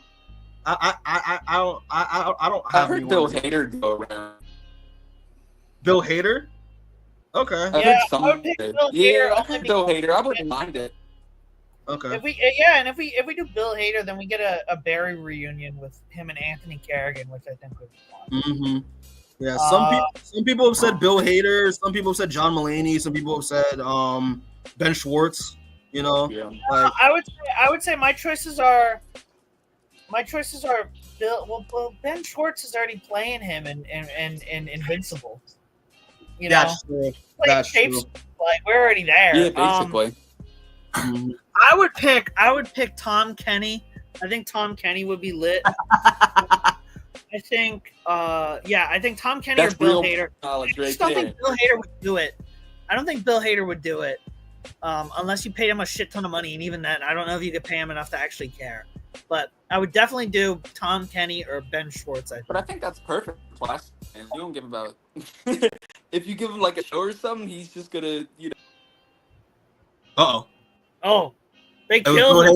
Bill Hader came after him. He's like, "Shut the fuck up! Don't! I'm not paying money for Plastic Man. Screw that shit." He's like, "I got my cat in the hat bag. I'm not doing any of this other bullshit."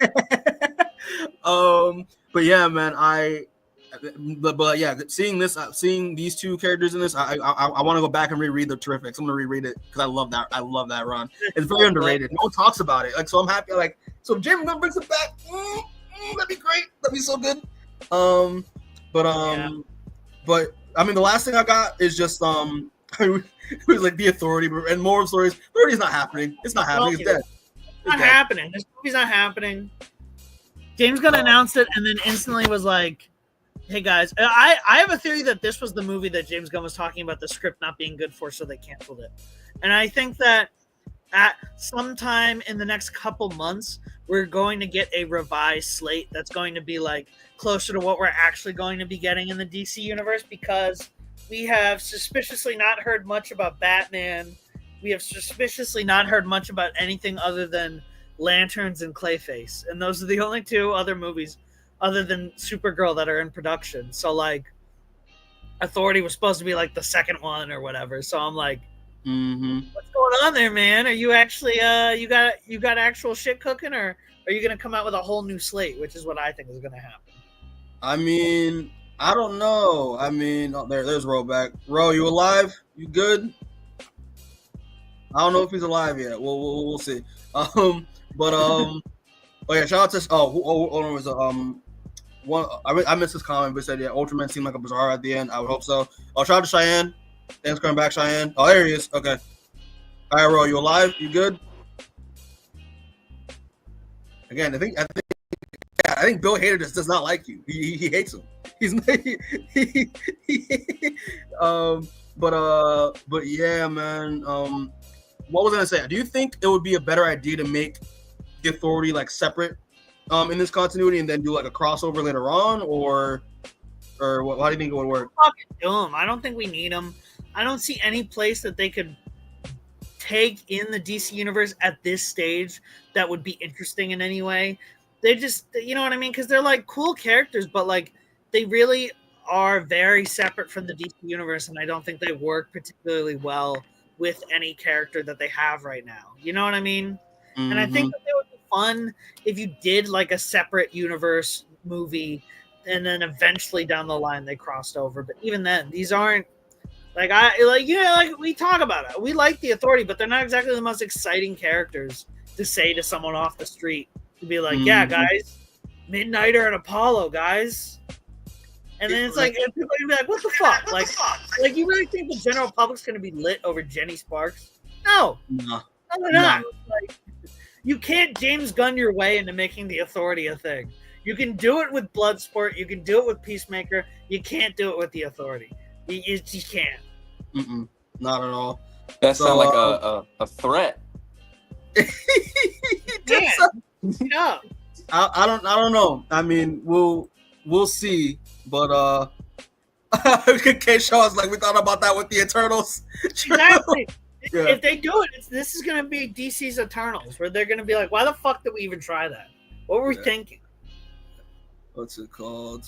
Oh, Cheyenne was saying, she's like, I'm biased bringing back Constantine and introducing Justice League Dark, like LOL, bringing Zatanna, Etrigan, Swamp Thing with Clarion, the Witch Boy as a possible antagonist. That would be dope.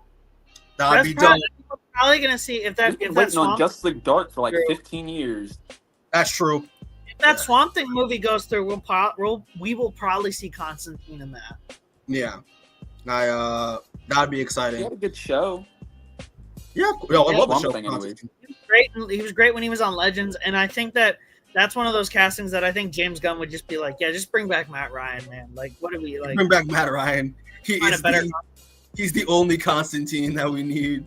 But yeah, so yeah, that's pretty much all I got for theories. So we'll just do final thoughts real quick and final verdicts. What are your final thoughts on Superman? What would you give it out of 10, guys? Go ahead, Seamus. I mean, I said it at the beginning. I started with it. I think it's an 8, but I think it is a very, very strong 8. And I think that the problems that this movie has are far outweighed by the feeling it gives you when you're watching it. And when you're watching it, you're like totally enveloped in how careful it is and how kind it is towards trying to make you buy into this universe. And I think it really succeeds in that, and it really succeeds in making Superman a viable and real character again, and not just some like Zack Snyderian like mythical like, ooh, he's some Jesus Christ allegory. And it's like, dude, I don't think the character created by Jews was like a Jesus Christ allegory. I'm sorry. I think if anything, he's Moses. If you want to talk about an allegory, like he's not Jesus. Like, get the fuck out of here, Zach. I hate you. Not at all. You know what I mean?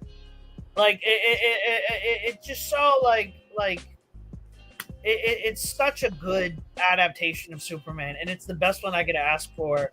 And it made me feel hopeful again, which I think is like the biggest success that a movie can possibly do for you. Make you feel like really good about everything else in your life. And I think that's why I don't really care about the pacing issues. I don't really care about evil Jor-El. You know what I mean? All that can kind of just washes away when I see David Corenswet and Rachael Brosnahan have that kiss at the end, and you're like, fuck yeah, dude. Yeah, yeah, bro, for sure. Bro, what are your thoughts, bro? Yup. Yeah, I'll keep it in line. I'm gonna do an 8.5 just because, you know, pacing here and there, but I think ultimately it is the biggest step forward the DC universe needed. Like Suicide Squad 2021 pushed us forward. This launched us years ahead. So I'm thankful a movie like this even came out, for real. I'll take any bad part of it, any good. It was great. Yeah, for sure. I mean, I'm saying both. For me, 8.5. I as someone who's not an active Superman fan, I could not stop smiling watching this movie. I loved it. Loved the hopefulness, loved the joyfulness, love how they captured who Superman is as a character and to a T, and also just the world around him. And the characters that support him. I loved it so much, and also how, like what Rose said, this is a great launching pad going forward for the DC universe. Like I'm really looking forward to seeing what James Gunn does next. And even though this movie does have problems, but like the good definitely outweighs the bad by miles. Like I love it, and really looking forward to seeing what more of this version of Superman and more of the characters that we've seen in this DC universe. So I highly recommend people check this out in theaters. You like watch this fucking movie. Like this movie's great. You know, it's not. Is it movie of the year? No, I think Sinners is movie of the year, but you know, this is the second so far for me. You know, I like it. I love the movie. Yeah. Yup. And more of the story is, man, fuck Dean Cain, unrelevant ass. Like you don't get Superman, kid. I'm sorry. Yup. You don't get him. You don't get him. Tired of this Boo shit. fucking that dude, man. Can't stand Dean Cain. Yeah, man, fuck Dean Cain, bro. But yeah, so that's pretty much it. So I'll do the outro real quick. So thanks for everyone who are watching this or will watch this. We appreciate it. Please hit the subscribe button and hit the notification bell so you know when we drop new content. If you've seen Superman already and like you know you want to give us your thoughts, yeah, we'll put in the comments down below. We'd love to hear your thoughts. If you liked it, disliked it, what were some of your regrets, what are the things you loved about it, you know, let us know in the comments. Ro, thanks for coming through and joining us, man. You know, man, great thanks for having me. See, it's nice to be around people who know more than I do about comics. So it's like not even to pat myself on the back, but you guys know a lot, so it's really fun to go back and forth. Appreciate you, bro. We try our best. You know, we're not comics explained, but you know, we're all right. You know, I don't know. We're on our way I'm trying there. Yep. Flowers, man. Rob, off rip. Rob, Dude, no he's been tweeting in the past year. Come on. man. But yeah, man, it's great to have you. And obviously you're more than welcome to come back anytime. Just Thank real you. quick, just shameless plugs. Obviously, check out our Ironheart review that we did a few days ago, which was great. Also our interview with Greg Anderson Alize as well. And obviously, because I love the man and he makes good work, I gotta plug his Kickstarter again because it's still running. I think it only has a few more days left. But if you haven't already, people, please check out the interview that's on the channel with Greg Anderson Alice, and please donate to if you can donate to his Kickstarter Hammer Act 1 John Henry versus the Robot Apocalypse. It's almost there to his goal. He has 5 more days to go, and actually I don't know if people who follow him I don't know if you saw his post Seamus or Ro, but he just got Joe Kelly and Andy and Adam Kubert to co-sign onto the book. They posted on his they posted his the Kickstarter on their socials, and it gave him a huge boost. Like this morning was at 11, now he's at 12. So he got the cosign from the That's legends awesome. now. So please go out and support the Kickstarter for this as well. And also check out the rest of the After Dark. Check out the clips. Check out Deadly Clash. Check out the Transformers series that we did and the reactions. We put a lot of heart and soul in what we do. So the support and the love is well appreciated. Shout out to Cheyenne for saying, let me bring out my literal encyclopedia of DC Comics. Listen, flex your shit, girl. Flex your shit. Yup. And as always, we love y'all. We appreciate y'all. Be lookout for more, and we'll catch y'all next time. All right. Peace. And